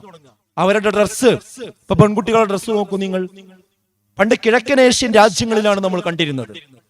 നമ്മുടെ ഇന്ത്യയുടെ തൊട്ടപ്പുറത്തുള്ള കിഴക്കൻ ഏഷ്യൻ ആ ഭാഗങ്ങളിൽ ഉള്ള മുസ്ലിം രാജ്യങ്ങളിൽ കണ്ടിരുന്ന ഒരു 10-15 വർഷങ്ങൾക്ക് മുമ്പുള്ള മുസ്ലിം പെൺകുട്ടികളുടെ ഡ്രസ്സ് എന്തായിരുന്നു എന്ന് ചോദിച്ചാൽ, ടൈറ്റുള്ള ജീൻസും ഈ അരവരെയുള്ള ഒരു നിക്കറും പിന്നെ മഫ്ത എന്ന് പറഞ്ഞിട്ട് ഒരു സാധനം ഇങ്ങനെ വെറുതെ ചുറ്റും ചെയ്തിരുന്നു. ഇതാണ് ഹിജാബ് എന്നാണ് അവിടെയുള്ള മുസ്ലിം സമുദായത്തിൽപ്പെട്ട ആളുകൾ വിചാരിച്ചിരുന്നത്. യഥാർത്ഥത്തിൽ അതേ സാധനമാണ് ഇന്ന് നമ്മുടെ നാട്ടിലേക്ക് എത്തിയത്. ഇപ്പൊ അവിടെയൊക്കെ സംഭവിച്ചത് എന്താ? ഇസ്ലാമിക കൾച്ചർ പറ്റപ്പോയി, ഇസ്ലാമിക കാഴ്ചപ്പാടുകൾ പോയി. ഇന്ന് അതേ സാധനം നമ്മളെ കുട്ടികളിലേക്ക് വന്നു. ഇന്ന് ടെക്സ്റ്റൈൽസുകളിൽ പോയി കഴിഞ്ഞാൽ ഇതുപോലെയുള്ള ഡ്രസ്സ് അല്ലാത്തത് പെൺകുട്ടികൾക്ക് വാങ്ങാൻ കിട്ടുന്നില്ല. കാരണം അങ്ങനെ ഇവിടെ കാര്യങ്ങൾ തീരുമാനിക്കുന്നത് ഈ ടെക്സ്റ്റൈൽ ബിസിനസ്സുകളാണ്, കോർപ്പറേറ്റുകളാണ്. അവർ ഓരോ വിപണിയിൽ ഇറക്കുന്ന ഓരോ സാധനം, അത് ഉദ്ദേശിക്കുന്നത് ആദ്യം എന്ത് ചെയ്യും? ആ സാധനം ആദ്യം ഒരു സിനിമ നടനെ കൊണ്ടോ നടിയെ കൊണ്ടോ അത് ധരിപ്പിക്കും. ആ സിനിമ അവർ ഓഫർ ചെയ്യും. എന്നിട്ട് ആ സിനിമാ താരത്തിലൂടെ, ആ ക്രിക്കറ്റ് താരത്തിലൂടെ, ആ ഫുട്ബോൾ പ്ലെയറിലൂടെ ആ ഒരു സംസ്കാരം ആദ്യം പ്രൊമോട്ട് ചെയ്യും. എന്നിട്ട് അത് വിപണികളിൽ വലിയ ത്രസിപ്പിക്കൽ ഉണ്ടാക്കും. എന്നിട്ടത് കമ്പോളത്തിൽ ലഭ്യമാക്കും. ഇതാണ് ഇപ്പോഴത്തെ ട്രെൻഡ് എന്ന് പറയും. ആ ട്രെൻഡിന്റെ പിന്നാലെയാണ് കുട്ടികൾ പോകുന്നത്. അങ്ങനെ ഇത് പിന്നെ നമുക്ക് പറ്റുമോ എന്ന് ചോദിച്ചാൽ ആൺകുട്ടികളെ കാര്യം നോക്കി നിങ്ങള്, ഞാൻ പച്ചക്ക് പറയാണ്, മുടി വെട്ടാൻ വേണ്ടി നിങ്ങൾ ബാർബർ ഷോപ്പിലേക്ക് കാശ് കൊടുത്ത് പറഞ്ഞേച്ചു നോക്കൂ. മുടി വെട്ടി വരുമ്പോ ഈ ഭാഗമൊക്കെ വടിച്ച് ഈ മുകൾ ഭാഗം മാത്രം നിർത്തിയിട്ടുണ്ട് വരും. എന്താ അങ്ങനെ ചോദിച്ചാൽ അങ്ങനെയാണ് ഇപ്പത്തെ ട്രെൻഡ്, അങ്ങനെയാണ്, അങ്ങനെ പറയാം. അതുപോലെ പെൺകുട്ടികളോട് പറഞ്ഞാൽ ടൈറ്റ് ജീൻസ് ആണ് അവരിടുക. എത്ര പറഞ്ഞാലും അത് കേൾക്കൂല, തിരിച്ചൊഴിവാക്കൂല. എന്താ ചോദ്യമാണ്, ഒറ്റ ചോദ്യം, എന്താ ഇപ്പൊ ഇങ്ങനെ ഇട്ടാ, എന്താ ഇപ്പൊ ഇങ്ങനെ ഇട്ടാ കുഴപ്പം, എന്താ അങ്ങനെ ചെയ്താ കുഴപ്പം എന്താ? അപ്പൊ അത് അള്ളി റസൂലും ഇങ്ങനെ പറഞ്ഞിട്ടില്ല. എന്നാ അള്ളി റസൂലും നമുക്ക് വേണ്ട.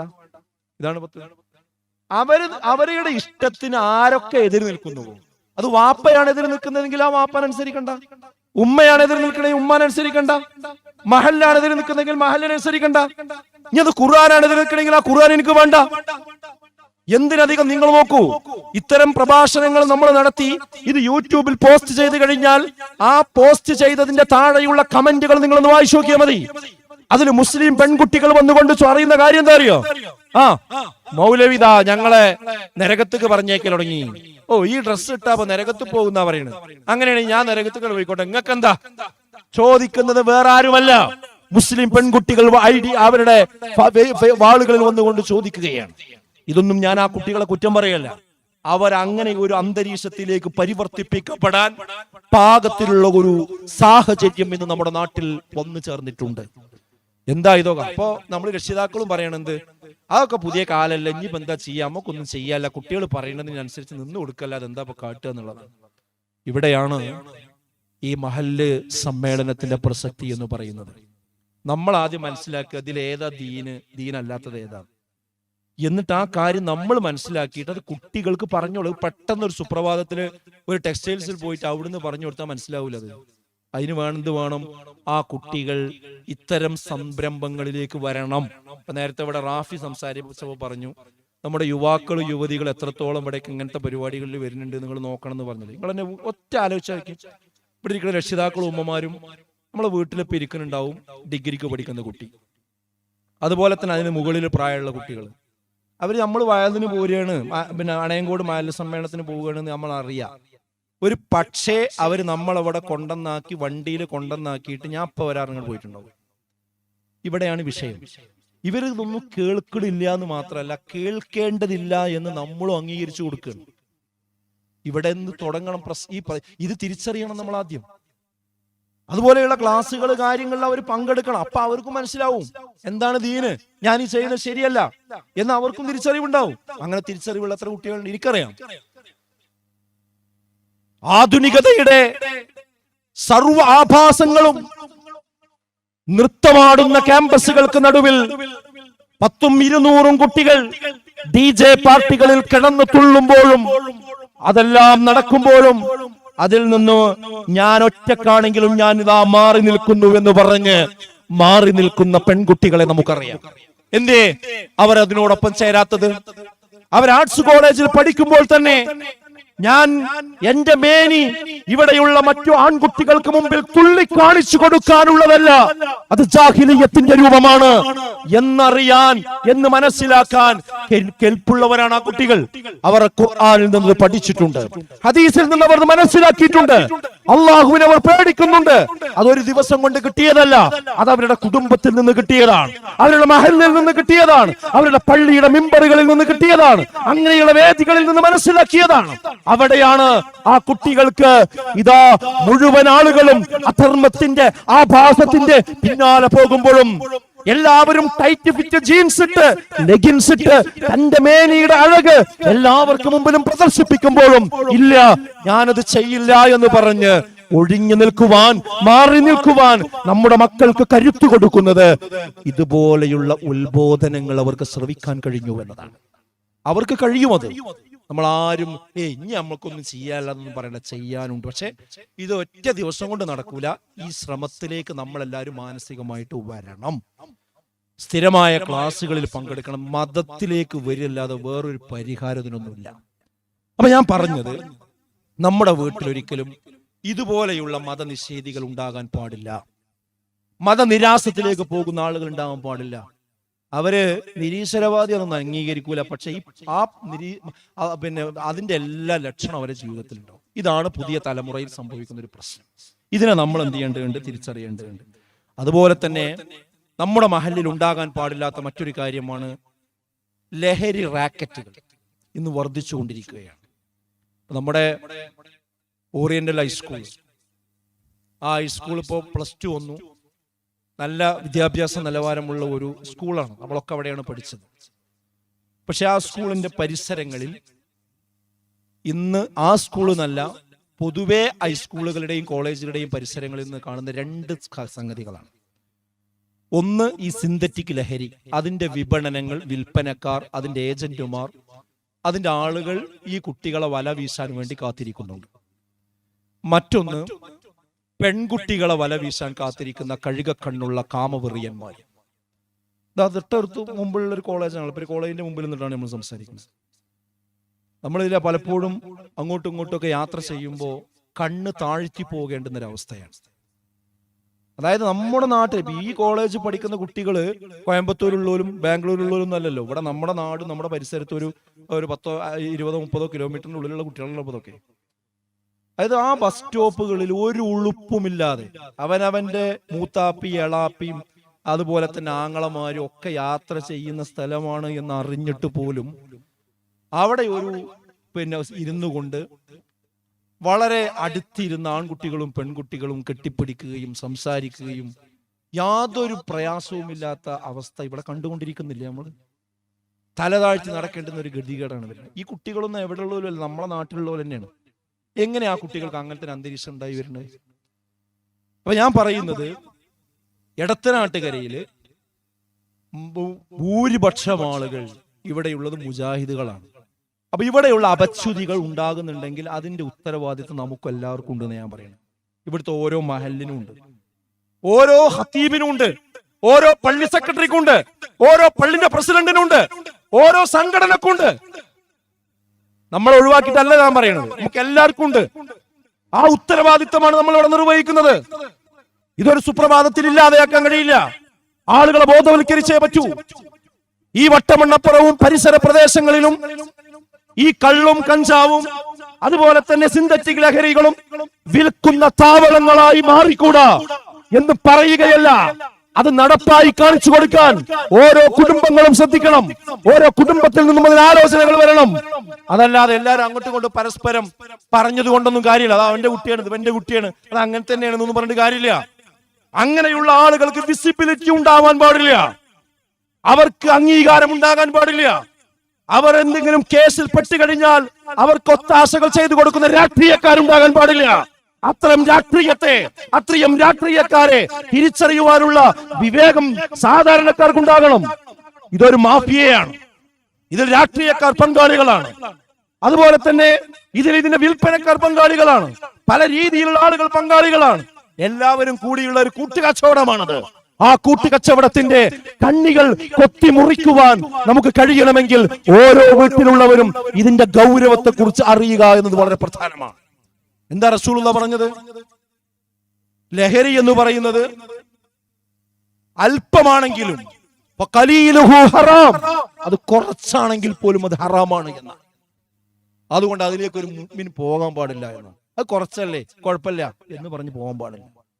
അപ്പൊ ഞാൻ പറയുന്നത്, ഒരു മഹൽ എന്ന് പറഞ്ഞാൽ ആ മഹലിന്റെ ഉത്തരവാദിത്തപ്പെട്ടാണെന്ത്, ആ മഹലിന്റെ പരിധിയിൽ ഇങ്ങനെയുള്ള പ്രശ്നങ്ങൾ ഉണ്ടാകാൻ പാടില്ല. അതുണ്ടെങ്കിൽ അതിനെതിരിൽ നമ്മൾ എന്ത് സമീപനം സ്വീകരിച്ചു?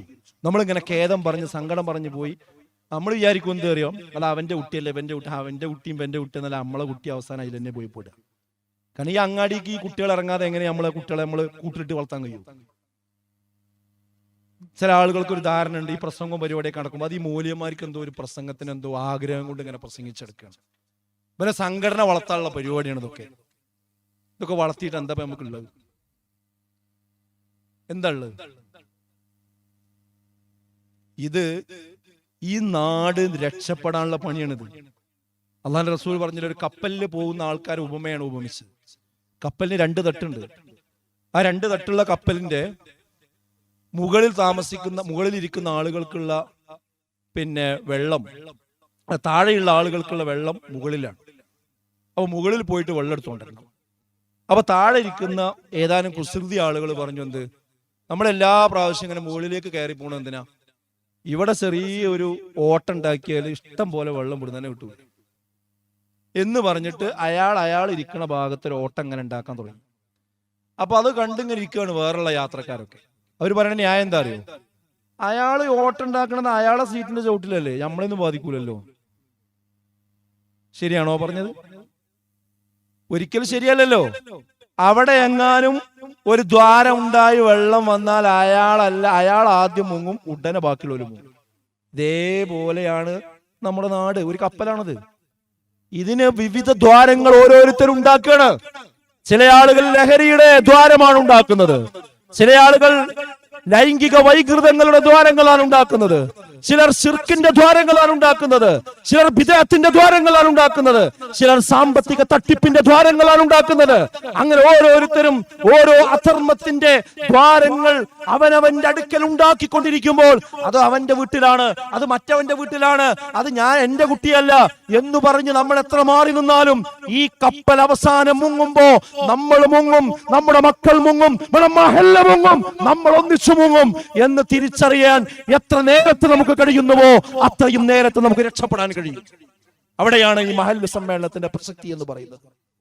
അതുകൊണ്ട് എവിടെയെങ്കിലും ഉണ്ട് അറിഞ്ഞുകൊണ്ട് അത് അവൻ്റെതാന്ന് വിചാരിക്കണ്ട. അത് ഇന്നല്ലെങ്കിൽ നാളെ നമ്മളെ കുട്ടികളുടെ അടുത്തേക്ക് വരും. കാരണം നമ്മളെ കുട്ടികളും തോള് പിടിക്കാൻ പോകണമെന്ന് അവരെ തോളിലാണ്. അതുകൊണ്ട് ഇത് എല്ലാവരും എടുക്കേണ്ട പണിയാണ്. ഇതാരെങ്കിലും ഒരു 4 ആൾക്കാർ എടുക്കേണ്ട പണിയല്ല. ഞാൻ പറയുന്നത് ഇവിടെ ഈ മഹല്ല് സമ്മേളനത്തിന് ശേഷം ഇവിടെ ക്ലാസ്സും കാര്യമൊക്കെ നടക്കുന്നുണ്ടാവും. അതൊക്കെ ഒന്ന് ഉഷാറാക്കണം. ആ ക്ലാസ്സിൽ എല്ലാവരും പങ്കെടുക്കണം. നമ്മുടെ ദാറുൽ ഖുർആൻ നടക്കുന്ന ക്ലാസ് ഉണ്ട്, അതിലൊക്കെ പങ്കെടുക്കണം. അങ്ങനെ ഇതിനൊരു തുടർച്ച വേണം. ഓരോ വീട്ടിൽ നിന്നും മനുഷ്യന്മാരെ വിളിച്ചു കൂട്ടണം. സ്ത്രീകൾക്ക് പ്രത്യേകമായ ക്ലാസ്സുകളും കാര്യങ്ങളും നടക്കണം. അങ്ങനെയുള്ള ഒരു രീതിയിലേക്ക് നമുക്ക് വരാൻ കഴിയണം. അതുപോലെ തന്നെ ഇന്ന് വർദ്ധിച്ചു വരുന്ന കാര്യമാണ് ഈ പലിശയും ലോട്ടറിയും, അതുപോലെ തന്നെ ധൂർത്തും ആഡംബരവും ഒക്കെ. ചെറിയ ആവശ്യങ്ങൾക്ക്, ആവശ്യം എന്ന് പറഞ്ഞു ഇവിടെ അനാവശ്യങ്ങൾക്ക് ആളുകൾ വേഗം ചെയ്യുന്ന പരിപാടി എന്താ വെച്ചാൽ ആധാരം എടുത്തുകൊണ്ടേക്കാണ്ട് വേഗം ബാങ്ക് കൊണ്ടുവയ്ക്കുന്നത്. അത് കൊണ്ടുവയ്ക്കണത് ആരും അറിയില്ല. പിന്നെ അറിയണ ഒരു സമയമുണ്ട്, അത് എപ്പോഴും അറിയും. അതിന് അടവുണ്ടാവും. ആ അടവ് അടച്ച് അവസാനം എത്ര അടച്ചാലും തീരൂല. എത്ര അടച്ചാലും മുതലേക്ക് തീരും, മുതലേക്ക് പൈസ എത്തൂല, അത് പലിശയ്ക്കേ പോവുള്ളൂ. അവസാനം പിന്നെ എന്താവും, അടക്കാൻ കഴിയാത്തൊരവസ്ഥ വരും. അപ്പോഴും ആരും അറിയില്ല. പിന്നെ അവസാനം ബാങ്കിൽ നിന്ന് നോട്ടീസ് വരും, അപ്പോഴും ആരും അറിയില്ല. പിന്നെ ജപ്തിയുമായി ആളുകൾ വന്ന് അതിന്റെ നോട്ടീസ് ഒട്ടിക്കണ അവസ്ഥ വരുമ്പോ പിന്നെ പറയല്ലാതെ നിർവാഹം ഉണ്ടാവില്ല. അപ്പം എന്ത് ചെയ്യും, നമ്മളെല്ലാവരും ആരോടൊക്കെയാണ് നിലയും വിളിയും കൂടി പറയലും കാര്യങ്ങളൊക്കെ ആവും. അപ്പൊ എന്തിനാ നിങ്ങളിത് വാങ്ങി? അതൊന്നും പറഞ്ഞിട്ട് കാര്യമില്ല എന്നാ പറയാം. അതൊന്നും പറഞ്ഞിട്ട് കാര്യമില്ല, ആ വിഷയത്തേക്ക് പോകൂല. അതൊന്നും ആർക്കെങ്കിലും ആശുപത്രി കിടന്നിട്ട് ചികിത്സിക്കാൻ വാങ്ങിയതല്ല, അതല്ലെങ്കിൽ ഏതെങ്കിലും ഒരു കുട്ടിയുടെ വിദ്യാഭ്യാസത്തിന് വാങ്ങിയതല്ല, പട്ടിണി കിടന്നപ്പോ അരി വാങ്ങാൻ വേണ്ടി വാങ്ങിയതല്ല, മറിച്ച് ആർഭാടങ്ങൾക്ക് വാങ്ങിയതാണ്, അനാവശ്യങ്ങൾക്ക് വാങ്ങിയതാണ്, ആകാശക്കോട്ട കെട്ടി ഉണ്ടാക്കി അതിന്റെ പിന്നാലെ പായാൻ വേണ്ടി വാങ്ങിയതാണ്. എന്തിനധികം വിവാഹം നടക്കുന്ന കോലം നോക്കി നിങ്ങൾ. ഒരു മര്യാദക്ക് കുറച്ച് ആൾക്കാരെ വിളിച്ച് ഭക്ഷണം കൊടുക്കാനുള്ള കാശ് വരെ കയ്യിലില്ലാത്ത ആളെ കല്യാണത്തിന് നമ്മൾ ചെന്ന് നോക്കിക്കഴിഞ്ഞാൽ അവിടെ പിന്നില്ലാത്ത സംവിധാനങ്ങളൊന്നുമില്ല, അല്ലേ? എവിടുന്നാണ് ആ കാശൊക്കെ? ഒക്കെ കടം വാങ്ങിയിട്ട് കാര്യങ്ങൾ ചെയ്യും. കടത്തിനോട് യാതൊരു പ്രശ്നമില്ലാത്തൊരവസ്ഥ. ഇതെവിടെ എത്തിക്കും ആളുകളെ? ഇന്ന് കേരളമാണ് ഇന്ത്യ രാജ്യത്ത് ആത്മഹത്യയുടെ കൂട്ടത്തിൽ മൊത്തം ഇന്ത്യ രാജ്യത്ത് നടക്കുന്ന ആത്മഹത്യകളുടെ 40% കേരളത്തിലാണ് പറയുന്നത്. 40% കേരളത്തിലാണ്. അതിൽ ഏറ്റവും പ്രധാനപ്പെട്ട ഒരു പ്രത്യേകത എന്താണെന്ന് ചോദിച്ചാൽ കുടുംബസമേതമുള്ള ആത്മഹത്യകൾ നടക്കുന്നു എന്നതാണ്. അതായത് ആദ്യം കുടുംബനാഥൻ മക്കൾക്ക് വിഷം കൊടുക്കുക, ഭാര്യയ്ക്ക് വിഷം കൊടുക്കുക, എന്നിട്ട് കുട്ടി കെട്ടിത്തൂങ്ങി മരിക്കുക. എന്താ ഇത്? സ്നേഹം കൊണ്ടാ ചെയ്യണത്, കുട്ടികളോടുള്ള സ്നേഹം കൊണ്ടാ ചെയ്യണത്. അതായത് വലിയ ഒരു കോടികളുടെ കടമാണ് ഉണ്ടായിട്ടുള്ളത്. അപ്പൊ ആ കടം സ്വന്തം വീട്ടാൻ കഴിയണില്ല. അപ്പൊ അയാൾ മരിക്കാൻ തീരുമാനിക്കണം. അപ്പൊ അയാൾ ചിന്തിക്കുകയാണെന്ന്, ഞാൻ മരിച്ചാൽ ഈ ബാധ്യത എന്റെ ഭാര്യ വീട്ടേണ്ടി വരും, അപ്പൊ ഭാര്യക്ക് കഴിയൂല. അല്ലെങ്കിൽ മക്കൾ വീട്ടേണ്ടി വരും, ഈ സാധുക്കളായ മക്കൾക്ക് അതിന് കഴിയില്ല. അപ്പൊ കുട്ടികളോടും മക്കളോടും ഉള്ള ഇഷ്ടം കൊണ്ട് അവരുടെ തലയിൽ ഈ ഭാരം വരരുത് എന്ന് വിചാരിച്ചിട്ടാണ് അവരെ കൊല്ലുന്നത്. നമ്മൾ ആലോചിച്ച് നോക്കി മനുഷ്യന്മാര് പോണ പോക്ക്. ഇത് ഒറ്റപ്പെട്ട കേസല്ല. നിങ്ങൾ ഓരോ പത്രങ്ങൾ വേണം, നിങ്ങളെ വീട്ടിൽ വരുന്ന പത്രം ഉണ്ടെങ്കിൽ ഒരു 2 മാസത്തെ പത്രങ്ങൾ എടുത്ത് വായിച്ചു നോക്കി, എത്ര മരണങ്ങളാണ് ഈ സംഭവിക്കുന്നത്. ഇതിപ്പോ മുസ്ലിം സമുദായത്തിലേക്കും കടന്നു വരാൻ തുടങ്ങിയിട്ടുണ്ട്. ഈ വിഷയമൊക്കെ നമ്മൾ അഡ്രസ് ചെയ്ത് പോയിട്ടില്ലെങ്കിൽ പ്രശ്നമാണ്. എന്താ മഹല്ലുകൾക്ക് പണി? മഹല്ലിന് എന്താ പണി? അവിടെ കുത്തുബ ഇങ്ങനെ ഒരു യാന്ത്രികമായി നടന്നു പോവുക, വരിസംഖ്യന്റെ റെസിറ്റ് എഴുതുക, അതിങ്ങനെ പിരിച്ചു വിടുക, അങ്ങനെയുള്ള ഒരു സർവീസ് ഏജൻസിയാണോ മഹല്ല്? അത് മാത്രമല്ല, ഈ മഹല്ലിൽ, ഞങ്ങളുടെ മഹല്ലിൽ ഇങ്ങനെയുള്ള ഒരു പ്രശ്നം ഉണ്ടാകാൻ പാടില്ല എന്ന് തീരുമാനിക്കാൻ നമുക്ക് കഴിയണം. അതുകൂടി മഹല്ലിന്റെ ദൗത്യമാണ്. അതാണ് നമ്മുടെ മുൻഗാമികൾ മഹല്ല് കൊണ്ട് ഉദ്ദേശിച്ചിരിക്കുന്നത് എന്ന് നമ്മൾ മനസ്സിലാക്കണം. ഉള്ളത് കൊണ്ട് ജീവിക്കാൻ കഴിയുന്ന ഒരവസ്ഥ വേണം. കുടുംബ ശൈഥില്യങ്ങൾ ഇന്ന് വർദ്ധിച്ചുകൊണ്ടിരിക്കുകയാണ്. കല്യാണം കഴിച്ചു കഴിഞ്ഞാൽ കല്യാണത്തിന് തന്നെ കുട്ടികൾ തയ്യാറാകണില്ല എന്ന് നേരത്തെ ഇവിടെ ആരിസ് മൗലവി പറഞ്ഞു. ഇനി നിർബന്ധിച്ച് കല്യാണമൊക്കെ കഴിച്ച് വിട്ട് കഴിഞ്ഞാൽ ചെറിയ ഒരു അസ്വാരസ്യം ഉണ്ടാകുമ്പോഴേക്കും കുട്ടികളും പോരും. എന്നിട്ട് ഞാൻ ഇങ്ങനെ പോകണില്ല, എന്താ ചെയ്യാ? ഇങ്ങനെ കുടുംബ പ്രശ്നങ്ങൾ പല രീതിയിലായി കടന്നു വന്നുകൊണ്ടിരിക്കുകയാണ്. അപ്പൊ ഇതൊക്കെ അഡ്രസ് ചെയ്യപ്പെടണം. അപ്പൊ ഞാൻ പറയുന്നത്, നമ്മുടെ മഹല്ലിൽ ഇത്തരം പ്രശ്നങ്ങൾ ഇല്ലാത്ത ഒരു മഹല്ലായി ഇതിനെ കൊണ്ടുവരാൻ നമുക്ക് കഴിയണം. അതിന് ഈ മേൽ കാര്യങ്ങൾ ശ്രദ്ധിക്കാൻ ഓരോ കുടുംബനാഥനും ബാധ്യത ഉണ്ട് എന്ന് ഞാൻ പറഞ്ഞു. അപ്പൊ ഞാൻ പറഞ്ഞ ഓരോ വ്യക്തിയും എന്ത് ചെയ്യുക, ഇത്തരം അനാശാസ്യങ്ങളിൽ ഞാൻ പെടില്ല എന്ന് ഉറപ്പുവരുത്തുക. അപ്പൊ ആ വീട് നന്നാവും. ആ വീടിന് ആ അന്തരീക്ഷത്തിലേക്ക് കൊണ്ടുവരാൻ കുടുംബനാഥന്മാർക്ക് ഉത്തരവാദിത്വമുണ്ട്. യാ അയ്യുഹല്ലദീന ആമനൂ, വിശ്വാസികളെ, അൻഫുസകും വഅഹ്ലീകും നാറ വഖൂദുഹാ അന്നാസു വൽ ഹിജാറ അലൈഹാ മലായികത്തുൻ ഗിലാദുൻ ശിദാദ് ലാ യഅസൂനല്ലാഹ മാ അമറഹും വയഫ്അലൂന മാ യുഅ്മറൂൻ. വിശ്വാസികളെ, നിങ്ങൾ നിങ്ങളുടെ നഫ്സിനെയും കൂടെ പറഞ്ഞു നിങ്ങളുടെ കുടുംബത്തെയും നരകത്തിൽ നിന്ന് കാക്കണം. അപ്പോ ഇവിടെയുള്ള രക്ഷിതാക്കളും ഉമ്മമാരും ശ്രദ്ധിക്കുക, നമ്മൾ മാത്രം നന്നായ പോരാ, നമ്മളെ കുടുംബത്തെ കൂടി എന്റെ കൂടെ കൊണ്ടുവരിക എന്നുള്ളത് നമുക്ക് ഓരോരുത്തർക്കും ഉത്തരവാദിത്തമാണ്. എന്താ കാരണം? വഖൂദുഹന്നാസു വൽ ഹിജാറ, നാളെ നരകത്തിൽ കത്തിക്കുന്നത് മനുഷ്യരെയും കല്ലുകളെയുമാണ് എന്നാണ്. ഈ കല്ല് കത്തുക എന്ന് പറഞ്ഞാൽ നിങ്ങൾ ആലോചിക്കും. ഇപ്പൊ നമ്മള് അടുപ്പിന് അടുപ്പുണ്ടാക്കുന്ന സമയത്ത് നമ്മൾ കല്ലാണ് അതിന് വെക്കാറുള്ളത്, അടുപ്പുണ്ടാക്കാൻ ഉപയോഗിക്കാറുള്ളത്. എന്താ കാര്യം? നമ്മളെ തീ കത്തിയാൽ ഒരിക്കലും തന്നെ ഈ കല്ല് കത്തൂല. അതിനുള്ള ശക്തി നമ്മളെ തീയിനില്ല. എന്നാൽ നരകത്ത് കത്തുന്ന തീ 70 ഇരട്ടിയാണ്. ഇവിടെ ഉള്ള തീയിന്റെ 70 ഇരട്ടിയാണ്.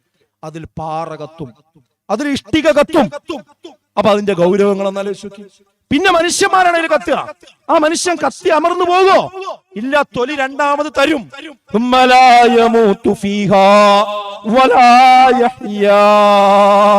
അവർക്ക് ജീവിതവുമില്ല, മരണവുമില്ല, ജീവിക്കാൻ കഴിയില്ല, മരിക്കുകയുമില്ല, ആത്മഹത്യ ചെയ്യാൻ കഴിയില്ല, ആരും കാണില്ല, സ്വന്തം അനുഭവിക്കേണ്ടി വരും. ഇതാണ് നരകം. ആ നരകത്തിന്ന് നിങ്ങളെ കുട്ടികളെ നിങ്ങൾ കാത്തോളിയും കേട്ടോന്നാ കേട്ടോ. ഇപ്പൊ കുട്ടി പെട്ടെന്ന് ഇന്ന് രാത്രി നമ്മൾ വയല് കഴിഞ്ഞ് വീട്ടിൽ എത്തിയിട്ട് ഡിഗ്രിക്ക് പഠിക്കണ കുട്ടി പറയണത്, എന്റെ നെഞ്ഞിനുള്ളിൽ കൂടി ഒരു വേദന ഉണ്ട്, ഇപ്പൊ എന്താന്ന് അറിയില്ല എന്ന് പറഞ്ഞാൽ നമ്മൾ പറയോ, ഇജ്ജടെ കിടന്നോ, രാവിലെ നോക്കാന്ന് പറയോ? ഇല്ലല്ലോ. നമ്മൾ വേഗം ഷെഡിന്ന് വണ്ടി എടുത്തിട്ട് കൊണ്ടുപോകില്ലേ? നമ്മള് എവിടേക്കാച്ചാ കൊണ്ടുപോകില്ല. എന്തിയാ? ആ കുട്ടിനോടുള്ള സ്നേഹമാണ്. എന്നാ സഹോദരങ്ങളെ, ആ കുട്ടി സുബൈക്ക് എണീക്കാതെ കിടന്നുറങ്ങുമ്പോ നമുക്ക് പ്രത്യേകിച്ച് എന്തെങ്കിലും തോന്നാറുണ്ടോ? ആ കുട്ടി അള്ളാഹു വിലക്കിയ നിഷിദ്ധങ്ങൾ ചെയ്യുമ്പോൾ നമുക്ക് എന്തെങ്കിലും തോന്നാറുണ്ടോ? അതുകൂടി തോന്നണം. കാരണം ആ കുട്ടി ഇങ്ങനെ പോയാൽ ഈ നരകത്തിന്റെ വിറകാകാനാ പോണം. ആ ഒരു വേദന കൂടി നമുക്ക് വേണ്ടേ? അപ്പൊ രക്ഷിതാക്കൾക്ക് ഇതിൽ വലിയ ഉത്തരവാദിത്തമുണ്ട്. മക്കളുടെ കാര്യം പ്രത്യേകിച്ചും നമ്മൾ മനസ്സിലാക്കണം. ഇപ്പൊ ഈ ഒരു അവധിക്കാലത്താണ് നമ്മളുള്ളത്. അവരൊരിക്കലും നമ്മൾ കയറൂരി വിടുകയും ചെയ്യരുത്, കെട്ടിയിടുകയും ചെയ്യരുത്. ഈ വെക്കേഷനിൽ എനിക്ക് കുട്ടികളുടെ കാര്യത്തിൽ പറയാനുള്ള ഒരു കാര്യം അതാണ്. ചില ആളുകൾ എന്ത് ചെയ്യുന്ന വെച്ചാൽ വെക്കേഷനാണ്, കുട്ടികളെ യഥേഷ്ടം കയറൂരി വിടും.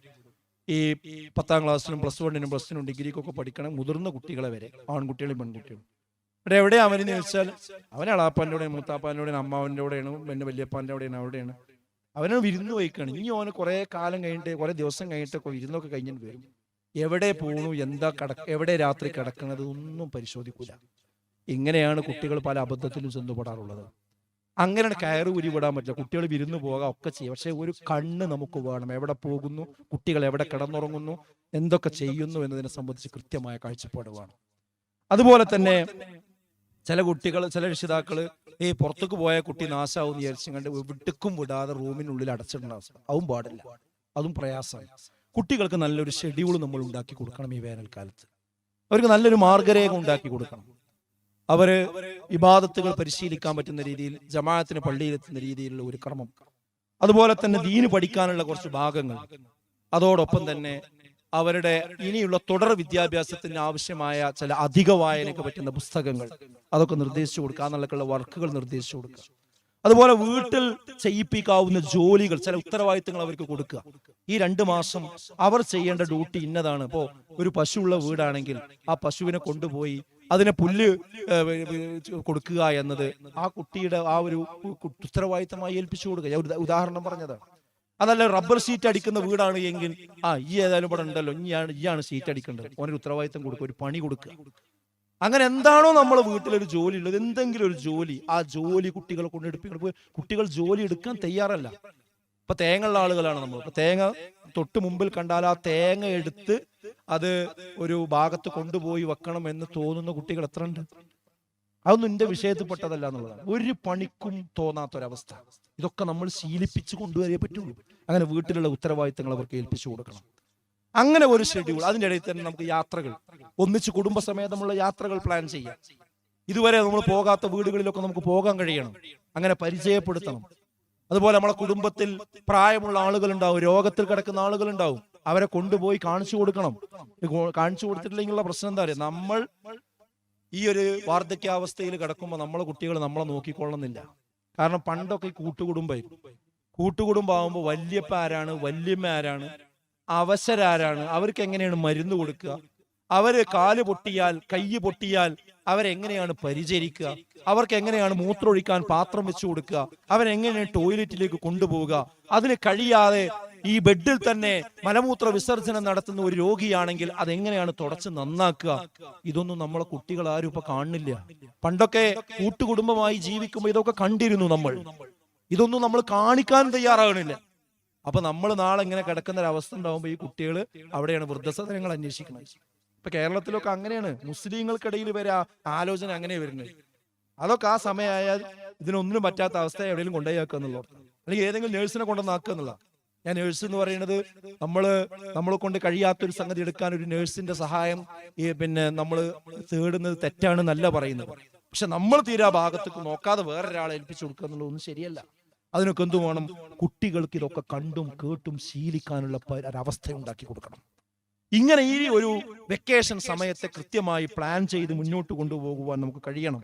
അപ്പൊ അവധിക്കാലത്ത് ഏപ്രിൽ 29 മുതൽ മെയ് 3 വരെ ഡേറ്റ് നമ്മൾ ഓർത്തു വെക്കുക. അപ്പൊ 29 മുതൽ മെയ് 3 വരെ നമ്മുടെ ദാറുൽ ഖുർആനിൽ തന്നെ 8ാം ക്ലാസ് മുതൽ +2 വരെയുള്ള ആൺകുട്ടികൾക്കും പെൺകുട്ടികൾക്കും പ്രത്യേക ക്ലാസ് ഉണ്ട്. ആ ക്ലാസ് നമ്മളതിൽ പങ്കെടുക്കാൻ നമ്മളെ കുട്ടികൾക്ക് എത്തിപ്പെടാൻ കഴിയുകയാണെങ്കിൽ ഒരുപാട് കാര്യങ്ങൾ മതപരമായി അവർക്ക് പഠിക്കാൻ പറ്റും. പക്ഷെ ആ സംഗതിയെ പറ്റി നമ്മൾ എത്രത്തോളം ബോധവാന്മാരാണ്?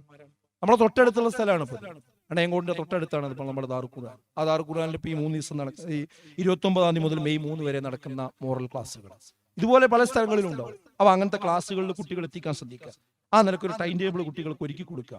അങ്ങനെ ലിബറൽ ചിന്തകളിൽ നിന്ന് കുട്ടികളെ രക്ഷിക്കാൻ നമുക്ക് കഴിയണം. അവരുടെ വേഷവിധാനങ്ങൾ ശ്രദ്ധിക്കാൻ നമുക്ക് കഴിയണം.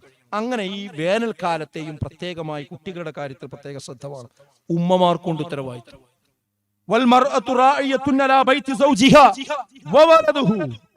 ഒരു ഉമ്മ എന്ന് പറയുന്ന ഒരു സ്ത്രീ എന്ന് പറയുന്നത് ആ വീടിന്റെ ഉത്തരവാദിത്തമുള്ളവളാണ്. അവളും അവളുടെ ഉത്തരവാദിത്തത്തെ കുറിച്ച് അവരുടെ മക്കളുടെ കാര്യത്തിൽ ചോദ്യം ചെയ്യപ്പെടുക തന്നെ ചെയ്യും.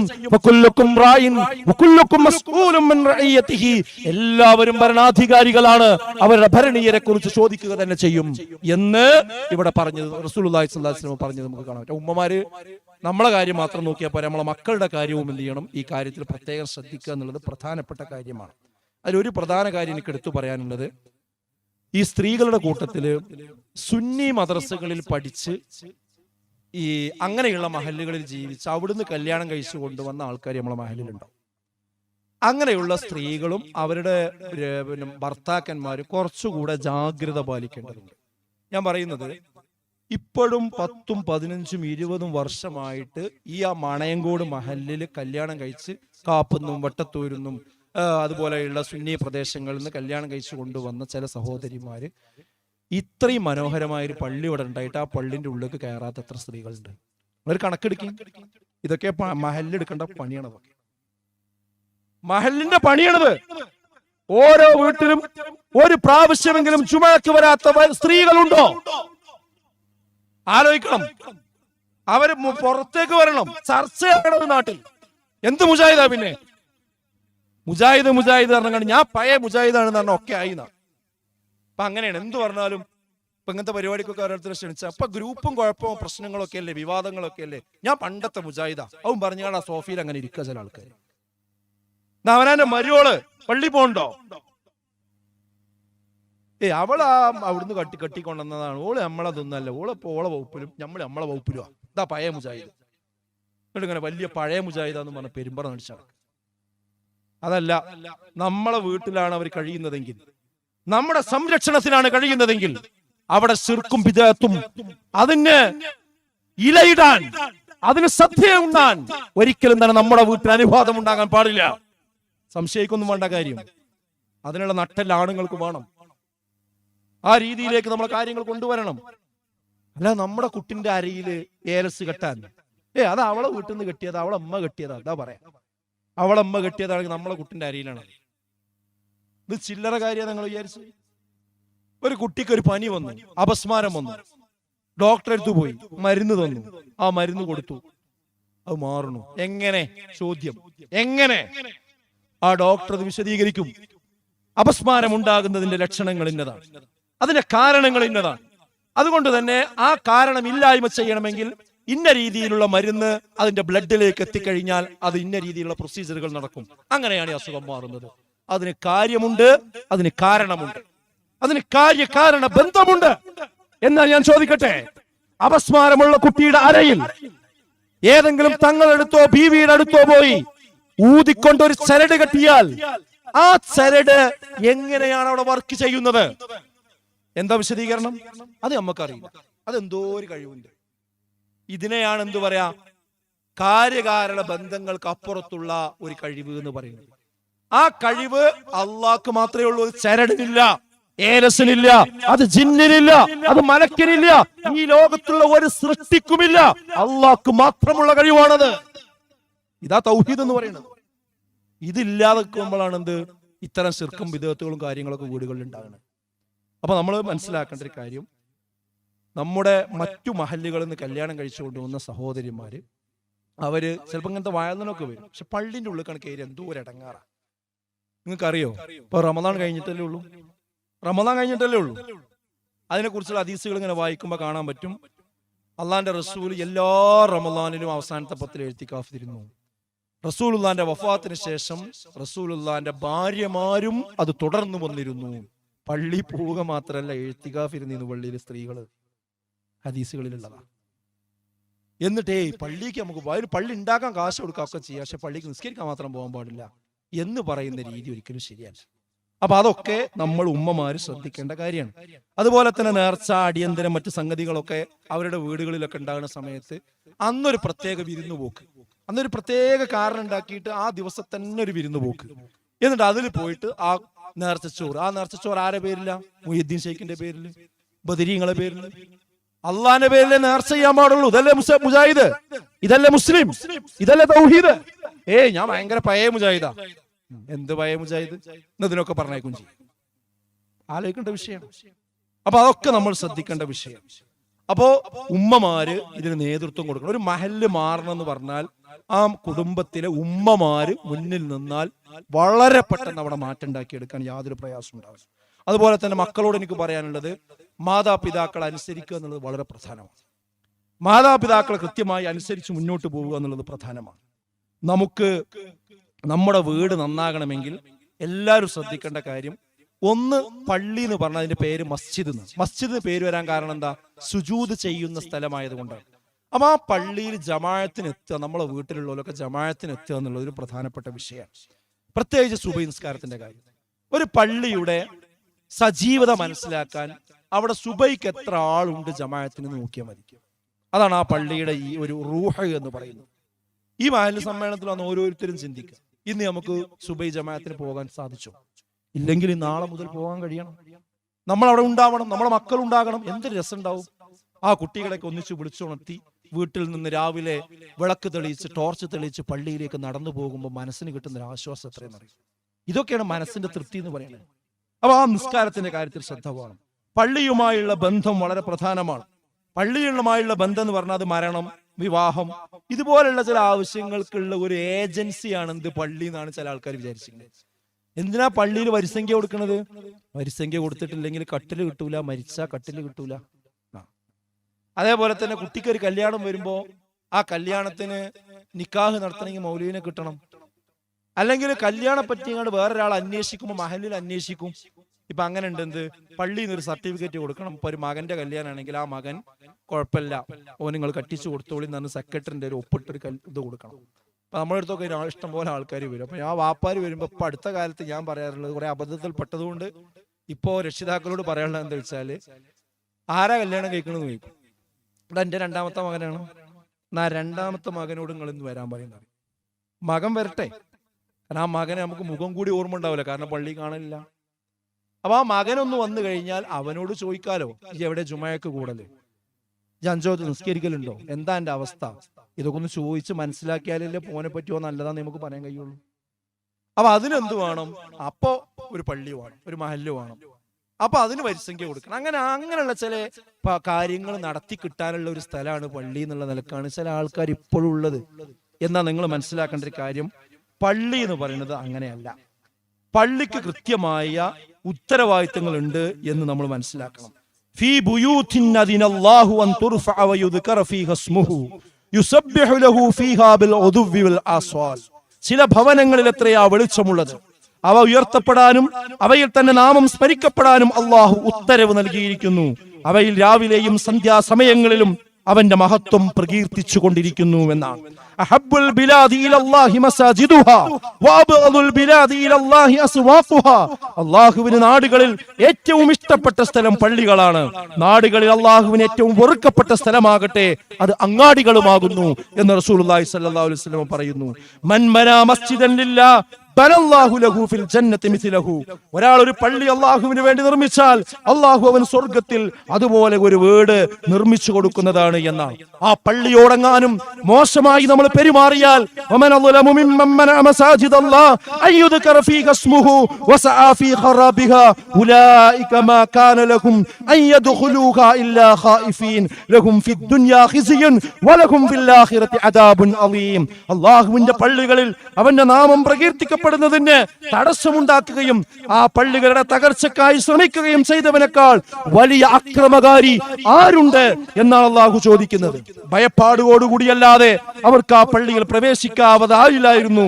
അവർക്ക് ഇഹലോകത്ത് നിന്ദതയാണുള്ളത്, പരലോകത്താകത്തെ കഠിനമായ ശിക്ഷയുമുണ്ട് എന്ന് വിശുദ്ധ ഖുർആൻ ഓർമ്മപ്പെടുത്തുകയാണ്. സഹോദരങ്ങളെ, പള്ളി എന്ന് പറഞ്ഞാൽ വളരെ ഗൗരവമുള്ള വിഷയം. അതിങ്ങനെ കേവലം ഒരു ഏജൻസി പണിക്ക് കൊണ്ടുപോയി നമ്മൾ നടത്തുന്ന ഒരു സംവിധാനം അല്ല എന്ന് നമ്മൾ കൃത്യമായിട്ട് എന്ത് ചെയ്യേണ്ടതുണ്ട്, മനസ്സിലാക്കേണ്ടതുണ്ട് എന്നാണ് എനിക്ക് പറയാനുള്ളത്. ഓരോ കാൽവെപ്പിനും കൂലിയാണ്. അലാ അദുല്ലുക്കും അലാ മാ യംഹുല്ലാഹു ബിൽ ഖതായ വയർഫഉ ബിദ്ദറജാത്ത്. അല്ലാഹു പാപങ്ങൾ മായ്ക്കുകയും പദവികളെ ഉയർത്തുകയും ചെയ്യുന്ന കാര്യങ്ങളെ ഞാൻ നിങ്ങൾക്ക് അറിയിച്ചു തരട്ടെയോ? ഖാലൂ ബലാ യാ റസൂലല്ലാഹ്. അല്ലാഹുവിന്റെ റസൂലേ പറഞ്ഞു തരൂ. അവിടുന്ന് പറഞ്ഞു, ഇസ്ബാഗുൽ വുളൂ അലൽ മകാരിഹ് വകസറത്തുൽ ഖുത്താ ഇലൽ മസാജിദ്. അതാ ക്ലേശകരമായ അവസ്ഥയിൽ വളൂവിന് സമ്പൂർണ്ണമായി ചെയ്യലും പള്ളികളിലേക്ക് ധാരാളമായുള്ള കാൽവെപ്പുകളും ആണ് നിങ്ങളെ പാപങ്ങൾ പൊറുക്കാനുള്ള കാര്യമെന്ന്. അപ്പൊ വീട്ടിൽ നിന്ന് ഒന്നെടുത്ത് പള്ളിയിലേക്ക് നടന്നു പോവുക എന്നുള്ളത് നമ്മളെ പാപങ്ങൾ പൊറുക്കും, അള്ളാന്റെ മുമ്പിൽ നമ്മളെ ദറജ ഉയരും. ഇതിനൊക്കെ കഴിയുന്ന ഒരു കാര്യമാണ്. പള്ളിയിലേക്ക് നമസ്കാരത്തിന് പോകുന്നതിന്റെ ഗുണഗണങ്ങളെ സംബന്ധിച്ച് ഒട്ടേറെ കാര്യങ്ങൾ നമുക്ക് പ്രമാണങ്ങളിൽ കാണാൻ കഴിയുന്ന സുപ്രധാനമായ ഒരു കാര്യമാണ്. അതുകൊണ്ട് തന്നെ പള്ളി എന്ന് പറഞ്ഞാൽ ഈ നിലക്കുള്ള ഒരു ബന്ധം നമുക്ക് വേണം. അപ്പൊ ജുമയൊക്കെ നമ്മളെ ഈ ഭാഗങ്ങളിലൊക്കെ കാണുന്ന ഒരു സംഭവം എന്താ വെച്ചാൽ, ബാങ്ക് കൊടുക്കുന്ന ആ സമയത്താണ് ആളുകൾ ഒന്നിച്ചിങ്ങോട്ട് അരച്ചു വരിക. എന്നാൽ അങ്ങനെയല്ല. മൻ ഗസ്സല യൗമൽ ജുമുഅത്തി വഗ്തസല വബക്കറ വബ്തകറ വമശാ വലം യർകുബ് വദനാ മിനൽ ഇമാം ഫസ്തമഅ വലം യൽഉ കാന ലഹു ബികുല്ലി ഖത്വത്തിൻ അമലുൽ സനത്തിൻ അജ്റു സിയാമിഹ വഖിയാമിഹ. ആരെങ്കിലും ജുമുഅ ദിവസം കഴുകുകയും കുളിക്കുകയും, ഒന്ന് ശ്രദ്ധിക്കുക, ജുമാ ദിവസം ശ്രദ്ധിക്കേണ്ട കാര്യമാണ്. ഒന്ന് അത് ആ നീയത്ത് വെച്ചുകൊണ്ട് കുളിക്കണം. പിന്നെ നേരത്തെ ജുമക്ക് തയ്യാറായി പുറപ്പെടുകയും, അവസാന സമയത്തല്ല, നേരത്തെ പുറപ്പെടുകയും, വാഹനം കയറാതെ നടന്നു പോവുകയും, അതിന് പ്രത്യേക പുണ്യുണ്ട്. എന്നിട്ട് ഇമാമിനോട് അടുക്കുകയും ജുമയുടെ ഫലം കളയാതെ ശ്രദ്ധാപൂർവം ഖുതുബ ശ്രദ്ധിക്കുകയും ചെയ്താൽ അവൻ അവന്റെ ഓരോ കാലടികൾക്കും ഓരോ വർഷത്തെ പ്രവർത്തന ഫലമുണ്ട്. അഥവാ ഒരു വർഷത്തെ നോമ്പിന്റെയും നമസ്കാരത്തിന്റെയും കൂലി അന്നത്തെ ഒരു ദിവസം മാത്രം കിട്ടുമെന്നാണ്. ഒന്ന് ആലോചിച്ച് നോക്കിയപ്പോ. അപ്പൊ ആ വെള്ളിയാഴ്ച ദിവസം ഈ നീയത്തൊക്കെ വെച്ച് ഇന്നൊരു വെള്ളിയാഴ്ചയാണെന്നുള്ളൊരു ഓർമ്മ. പക്ഷെ പലരും വീട്ടിൽ നിന്ന് നേരത്തിന് പുറപ്പെടും. പിന്നെ ഈ വട്ടാണപ്പുറത്ത് പള്ളിയിൽ പിന്നെ കടയിലും തെണ്ണിയിലും ഒക്കെ അടക്കം ഇങ്ങനെ വന്നിരുന്ന് പഞ്ചായത്ത് പറഞ്ഞ് ആ ബാങ്ക് കൊടുക്കണം നേരത്തെ കയറി. എന്താ ഇതൊക്കെ ബോധമില്ലാത്തത് കൊണ്ട് സംഭവിക്കുന്നതാണ്. ആ നേരത്തെ തന്നെ ആ പള്ളിന്റെ ഉള്ളിൽ കയറി ഒന്നാമത്തെ സെഫിലിരുന്ന് ആ സൂറത്തുൽ കഹ്ഫ് ഒന്ന് പാരായണം ചെയ്ത് പിന്നെ പ്രാർത്ഥിച്ചിരുന്നാൽ ആ പ്രാർത്ഥനയ്ക്ക് ഉത്തരം കിട്ടും. വെള്ളിയാഴ്ച ഒരു പ്രത്യേക സമയമുണ്ട് എന്നാ ചോദിക്കുന്നത് മുഴുവൻ തരുന്ന സമയമാണ്. എന്തൊക്കെ പ്രശ്നമുണ്ട് നമുക്ക് അള്ളാഹിനോട് പറയാൻ. അപ്പൊ വെള്ളിയാഴ്ച ദിവസം എന്ന് പറയുന്നത് കുറച്ച് മഹത്തരമാണ് എന്ന് മനസ്സിലാക്കി ആ ഖുതുബ ശരിക്കും ശ്രദ്ധിക്കുക. ചില ആൾക്കാർ ഇമാമ ഖുതുബ കയറി കഴിഞ്ഞാൽ ഹംദ് സലാത്തും ചെല്ലിനോടുകൂടി അവരുടെ ഉറങ്ങാൻ തുടങ്ങും. പിന്നെ കഴിഞ്ഞിട്ടേ ഉണരുള്ളൂ. ഇങ്ങനെയുള്ള അവസ്ഥ പറ്റൂല. ഇതൊന്നും അല്ല ഒരു പള്ളി എന്ന് പറയുന്നത്, ജുമുഅ എന്ന് പറയുന്നത്. അപ്പൊ ജുമുഅ നമ്മളെ നാട്ടിൽ കാണുന്നതല്ല ജുമുഅ. അത് ശരിക്കും നമ്മളെ പള്ളികൾ എന്താണെന്നുള്ള കൃത്യമായി മനസ്സിലാക്കി മുന്നോട്ട് കൊണ്ടുപോകുവാൻ നമുക്ക് കഴിയേണ്ടത്. അതുപോലെ പള്ളി കയറുമ്പോഴുള്ള പ്രാർത്ഥന ഉണ്ട്, പള്ളിയിൽ നിന്ന് ഇറങ്ങുമ്പോഴുള്ള പ്രത്യേകമായ പ്രാർത്ഥന ഉണ്ട്. പള്ളി എന്ന് പറയുന്നത് എപ്പോഴും ദിക്റുകളും ദുആകളും ഖുർആൻ ക്ലാസുകളും കൊണ്ട് സജീവമാകേണ്ട സ്ഥലമാണ് എന്ന് ഒരുപാട് പ്രമാണങ്ങളിൽ നമുക്ക് കാണാൻ സാധിക്കുന്ന സുപ്രധാനമായ കാര്യമാണ്. അതുപോലെ ഇദാ റഅയ്തും മൻ യബീഉ അൻ യബ്താഉ ഫിൽ മസ്ജിദി ഫഖൂലു ലാ അർബഹു അല്ലാഹു തിജാറതക. പള്ളിയിൽ വിൽക്കുകയോ അല്ലെങ്കിൽ വാങ്ങുകയോ ചെയ്യുന്നവരെ നിങ്ങൾ കണ്ടാൽ നിങ്ങൾ പറയുക, നിന്റെ കച്ചവടത്തിൽ അള്ളാഹു ലാഭം നൽകാതിരിക്കട്ടെ. അതായത് പള്ളി കച്ചവടത്തിന്റെ കേന്ദ്രമല്ല, കരാർ എഴുതാൻ പറ്റിയ സ്ഥലം. അതായത് പള്ളിക്കൊന്ന് കച്ചവടം ഉണ്ടാക്കാൻ പാടില്ല, അതിനുള്ള സ്ഥലമല്ല, പഞ്ചായത്ത് പറയാനുള്ള സ്ഥലമല്ല. അവിടെ ദിക്റുകളും ദുആകളും നടക്കേണ്ട സ്ഥലമാകുന്നു എന്നതാണ് ഇസ്ലാം നമ്മളെ പഠിപ്പിക്കുന്ന സുപ്രധാനമായ കാര്യമെന്ന് നമ്മൾ ഓർമ്മിക്കേണ്ടതുണ്ട്. അതുപോലെ തന്നെ നമ്മള് പിന്നെ സ്ത്രീകളും പുരുഷന്മാരും അവരൊക്കെ പള്ളിയിൽ പോകാനും ഇബാദത്തുകൾ നിർവഹിക്കുവാനുമുള്ള കടമയും കർത്തവ്യവുമുണ്ട് എന്നത് ഇസ്ലാമിക പ്രമാണങ്ങളിൽ കഴിയുന്ന കാര്യമാണ്. സയകൂനു ഫി ആഖിരി സമാൻ, അവസാന കാലമാകുമ്പോൾ ഖൗമും യജ്ലിസൂന ഫിൽ മസാജിദി ഹിലകൻ ഹിലകൻ, കാലാവസാനത്തിൽ ഒരു വിഭാഗം ആളുകൾ ഉണ്ടാകും. അവർ പള്ളികളിൽ കൂട്ടമായി ഇങ്ങനെ കൂടിയിരിക്കും. ഇമാമുഹും അദ്ദുനിയ ഫലാ തുജാലിസുഹും ഫഇന്നഹു ലൈസ ലില്ലാഹി ഫീഹിം ഹാജ. എന്നിട്ടോ അവരുടെ സംസാരത്തിന്റെ മുഖ്യ വിഷയം ദുനിയാവായിരിക്കും. അവർ അവരുടെ കൂടെ ഇരിക്കരുത്, കാരണം അവരിൽ അല്ലാഹുവിന് യാതൊരു ആവശ്യവുമില്ല എന്നാണ്. മറ്റൊരു റിവായത്തിൽ കാണാം, യഅതി അലന്നാസി സമാൻ യകൂനു ഹദീസുഹും ബിൽ മസ്ഫി മസാജിദിഹിം ഫീ അംരി ദുനിയാഹും ഫലാ തുജാലിസുഹും ഫലൈസ ലില്ലാഹി ഫീഹിം ഹാജ. ജനങ്ങൾക്ക് ഒരു കാലം വരും, പള്ളികളിൽ അവരുടെ സംസാരം ദുനിയാവിന്റെ കാര്യത്തിലായിരിക്കും. നിങ്ങൾ അവരുടെ കൂടെ ഒരിക്കലും ഇരിക്കരുത്, കാരണം അവരിൽ അല്ലാഹുവിന് യാതൊരു ആവശ്യവുമില്ല എന്നാണ്. ഇപ്പൊ പല പള്ളികളിലും പഞ്ചായത്ത് പറഞ്ഞ് അവിടെ രാഷ്ട്രീയം പറഞ്ഞ് അവിടെ തർക്കിച്ച് അങ്ങനെയൊക്കെ പോകുന്ന സ്വഭാവങ്ങളൊക്കെ കാണുന്നുണ്ട്. ഇതൊന്നും ഒരു പള്ളിയിൽ നടക്കാൻ പോണ കാര്യമല്ല. പള്ളി എന്ന് പറയുന്നത് ഇബാദത്തിനുള്ള സ്ഥലമാണ്. പള്ളിയുടെ ഉത്തരവാദപ്പെട്ട ഭാരവാഹികളെ സംബന്ധിച്ചും കൃത്യമായ കാഴ്ചപ്പാട് ഇസ്ലാം മുന്നോട്ട് വെക്കുന്നുണ്ട്. അതുകൂടി പറഞ്ഞ് ഞാൻ എന്റെ വാക്കുകൾ അവസാനിപ്പിക്കുകയാണ്. ഇന്നമാ യഅ്മുറു മസാജിദ് അല്ലാഹ്, നിശ്ചയമായും അള്ളാന്റെ പള്ളി പരിപാലിക്കേണ്ടത് ആരാ? നമ്മളെല്ലാവരും ഇരിക്കുന്ന ആൾക്കാരൊക്കെ പള്ളി സെക്രട്ടറിമാരുണ്ട്, പ്രസിഡന്റുമാരുണ്ട്, വൈസ് പ്രസിഡന്റുമാരുണ്ട്, എല്ലാവരും ഉണ്ടാവുമല്ലോ. എല്ലാവരും ഒന്ന് ചിന്തിക്കുക, എന്താ ആരൊക്കെയാണ്? മൻ ആമന ബില്ലാഹ്, ഒന്ന് അള്ളാഹുവിൽ വിശ്വാസമുള്ളവരാകണം. വൽ യൗമിൽ ആഖിർ, പരലോകത്തിൽ വിശ്വാസമുള്ളവരാകണം. വ അഖാമുസ്സലാഹ്, നിസ്കരിക്കണവരാകണം. വആതസ് സക്കാത്ത്, സക്കാത്ത് കൊടുക്കുന്നവരാകണം. അതുപോലെ തന്നെ വലം യഖ്ശ ഇല്ലല്ലാഹ്, അല്ലാഹുവല്ലാതെ അവർ വേറൊരാളെയും പേടിക്കാൻ പാടില്ല. ഇത് പള്ളിന്റെ ഭാരവാഹികൾക്ക് കണ്ട പ്രധാനപ്പെട്ട ഒരു ക്വാളിറ്റീസ്. ഞാനിപ്പോ കുറച്ച് മുമ്പ് കേട്ടൊരു സംഭവം, പള്ളിന്റെ ഭാരവാഹിയാണ്. പള്ളിയിൽ എന്തോ ഒരു തർക്കവും പ്രശ്നമൊക്കെ ഉണ്ടായപ്പോൾ അയാൾ സജീവമായിട്ട് വന്ന് അതിന് വർത്താനം പറയാനും അനാവശ്യം വിളിച്ചു പറയാനും ഒക്കെ അവിടെ ഗംഭീരായിട്ടുണ്ട്. ഉടനെ ഒരു 2 മിനിറ്റേ ഉള്ളൂ ബാങ്ക് കൊടുക്കാൻ. പക്ഷെ ആ ബാങ്ക് കൊടുക്കുന്നതിന് മുമ്പ് അയാൾ അവിടെ നിന്ന് അയാൾ ആ പള്ളിന്റെ കോമ്പൗണ്ട് കഴിയുമ്പോഴേക്കും ബാങ്ക് കൊടുത്തു. ബാങ്ക് കൊടുത്തെന്നാ പള്ളിക്ക് ഒന്ന് നിസ്കരിച്ചു പോകണം തോന്നണ്ടേ? ഇതാണ് പള്ളി ഭരിക്കുന്ന ആൾക്കാരുടെ അവസ്ഥ. ഇന്നിപ്പോ കാണേണ്ട ഒരു പ്രശ്നം എന്താ വെച്ചാൽ, നമ്മളൊന്ന് എല്ലാവരും ഒന്ന് പഠിച്ചു നോക്കിയാൽ മതി. ഈ പള്ളി ഉണ്ടാക്കാനും അതിന് ഭൂമി കൊടുക്കാനും അതിന് കഷ്ടപ്പെടാനും അധ്വാനിക്കാനും പൈസ കൊടുക്കാനും ഒക്കെ ഉണ്ടായ ആൾക്കാരൊക്കെ പുറത്ത്. പിന്നെ ആരാ പള്ളിന്റെ ആൾക്കാര്? പള്ളിന്റെ ആൾക്കാര് എല്ലാ അധർമ്മത്തിലുള്ള, ഞാൻ എല്ലാ പള്ളി കമ്മിറ്റി അങ്ങനെയെന്നല്ല പറയുന്നത്, പക്ഷെ പല പള്ളി കമ്മിറ്റികളിലും അങ്ങനെ ഉണ്ട്. എല്ലാ അധർമ്മത്തിലുള്ള ആൾക്കാർ, ആ ആളുകളുടെ കയ്യിലാണ് പള്ളിയുടെ ഭരണം. എന്നിട്ടോ അവർക്ക് എതിരായതൊന്നും പിന്നെ ആ പള്ളി പറയാൻ പാടില്ല. എന്തായിരിക്കും അവസ്ഥ? പിന്നെ എന്താ നാടിന്റെ അവസ്ഥ ഉണ്ടാകുക? നമ്മൾ ആലോചിച്ചു. ഇതൊന്നും ശരിയായ നിലപാടല്ല. പള്ളി എന്ന് പറയുന്നത് ഈ ആയത്ത് പറഞ്ഞ ഗുണഗണങ്ങളുള്ളവരെ പള്ളി ഭരിക്കാൻ പാടുള്ളൂ, അല്ലെങ്കിൽ അതിന്റെ ഇടങ്ങേറ് പള്ളിയിലുണ്ടാവും. അതുകൊണ്ട് ഓരോ മഹല്ലുകാരും പ്രത്യേകം ശ്രദ്ധിക്കും.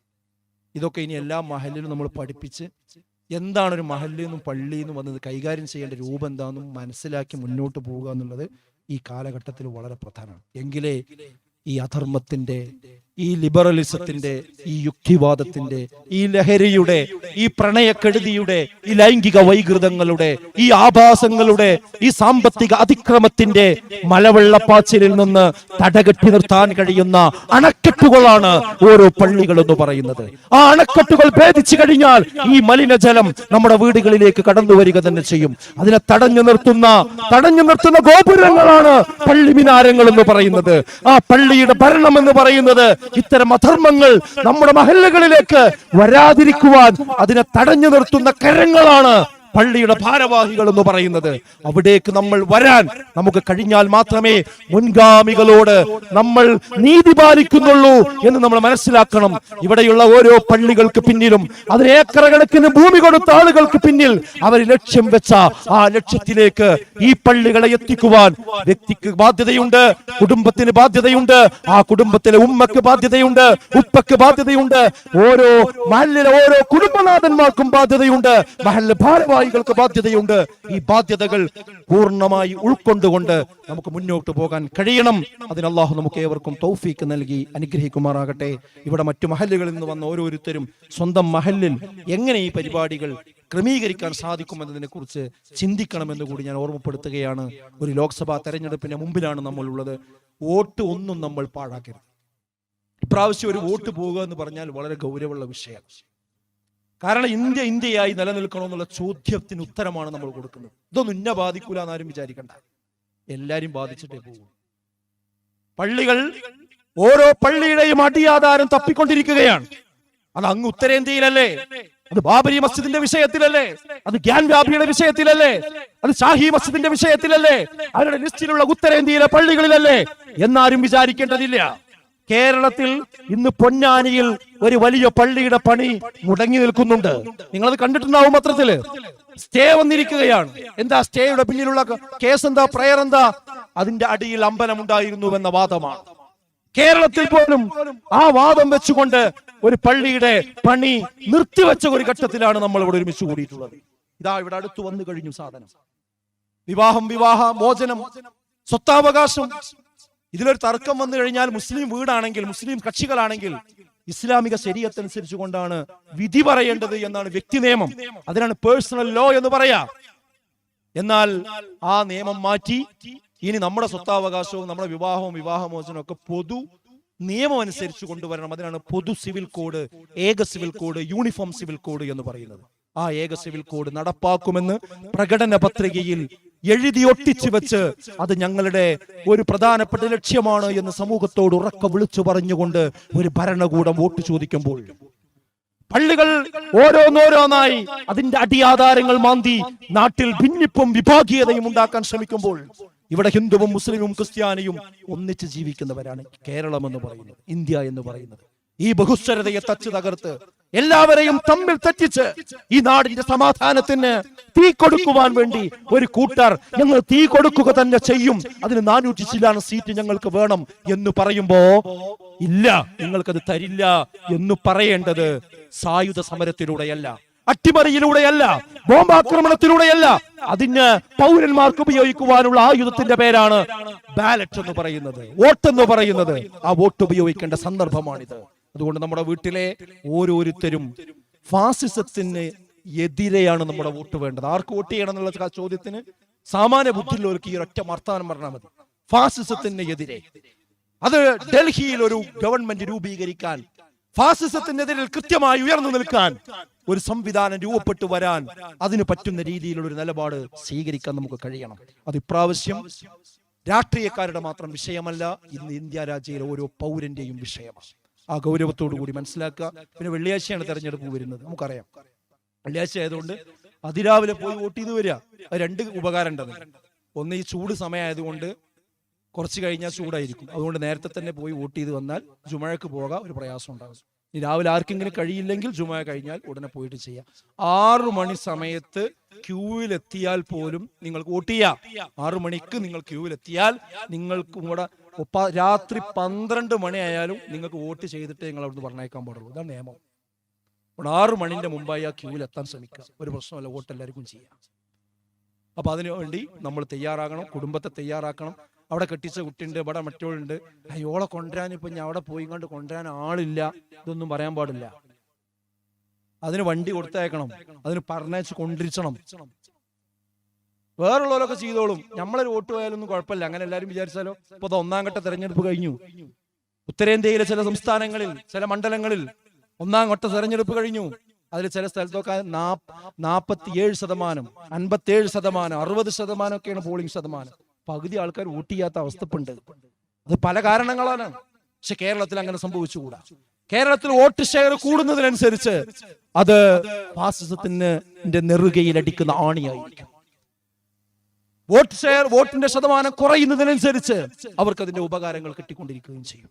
അതുകൊണ്ട് ഈ കാര്യം ശ്രദ്ധിക്കുക എന്നുകൂടി ഓർമ്മപ്പെടുത്തി ഞാൻ എൻ്റെ വാക്കുകൾ അവസാനിപ്പിക്കുകയാണ്. അള്ളാഹു സമാധാനമുള്ള ഒരു ജീവിതം നമുക്ക് എല്ലാവർക്കും പ്രദാനം ചെയ്യുമാറാകട്ടെ. നമ്മുടെ വ്യക്തി ജീവിതത്തിൽ നമ്മൾ അനുഭവിക്കുന്ന എല്ലാവിധ മാനസിക സംഘർഷങ്ങളിൽ നിന്നും അള്ളാഹു നമ്മളെ കാത്തു രക്ഷിക്കുമാറാകട്ടെ. മനസ്സിന് ശാന്തിയും സമാധാനവും അള്ളാഹു പ്രദാനം ചെയ്യുമാറാകട്ടെ. രോഗം കൊണ്ട് കഷ്ടപ്പെടുന്ന എല്ലാവർക്കും അള്ളാഹു സമ്പൂർണമായ ശമനം നൽകി അനുഗ്രഹിക്കുമാറാകട്ടെ.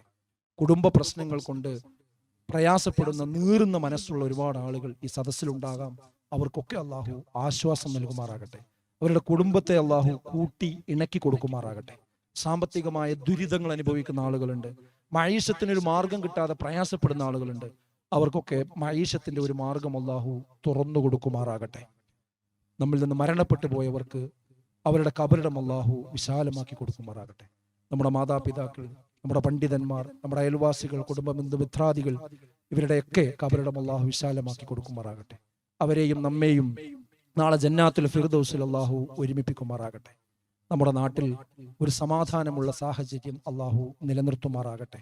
എല്ലാ വർഗീയ കലാപങ്ങളിൽ നിന്നും കാലുഷ്യങ്ങളിൽ നിന്നും അള്ളാഹു നമ്മളെ കാത്തു രക്ഷിക്കുമാറാകട്ടെ. ഈ നാടിന്റെ നിർഭയത്വം നിലനിർത്തി മുന്നോട്ട് കൊണ്ടുപോകാൻ സാധിക്കുന്ന ഒരു ഭരണ സംവിധാനം അള്ളാഹു നമുക്ക് എല്ലാവർക്കും പ്രദാനം ചെയ്യുമാറാകട്ടെ. اللهم اغفر للمؤمنين والمؤمنات والمسلمين والمسلمات الأحياء منهم والأموات إنك مجيب الدعوات يا قاضي الحاجات. ربنا اصرف عنا عذاب جهنم إن عذابها كان غراما. ربنا هب لنا من أزواجنا وذرياتنا قرة أعين واجعلنا للمتقين إماما. اللهم أجرنا من النار، اللهم أجرنا من النار. اللهم أعز الإسلام والمسلمين وأذل الشرك والمشركين. ربنا تقبل منا إنك أنت السميع العليم وتب علينا إنك أنت التواب الرحيم. ربنا آتنا في الدنيا حسنة وفي الآخرة حسنة وقنا عذاب النار. آمين يا أرحم الراحمين.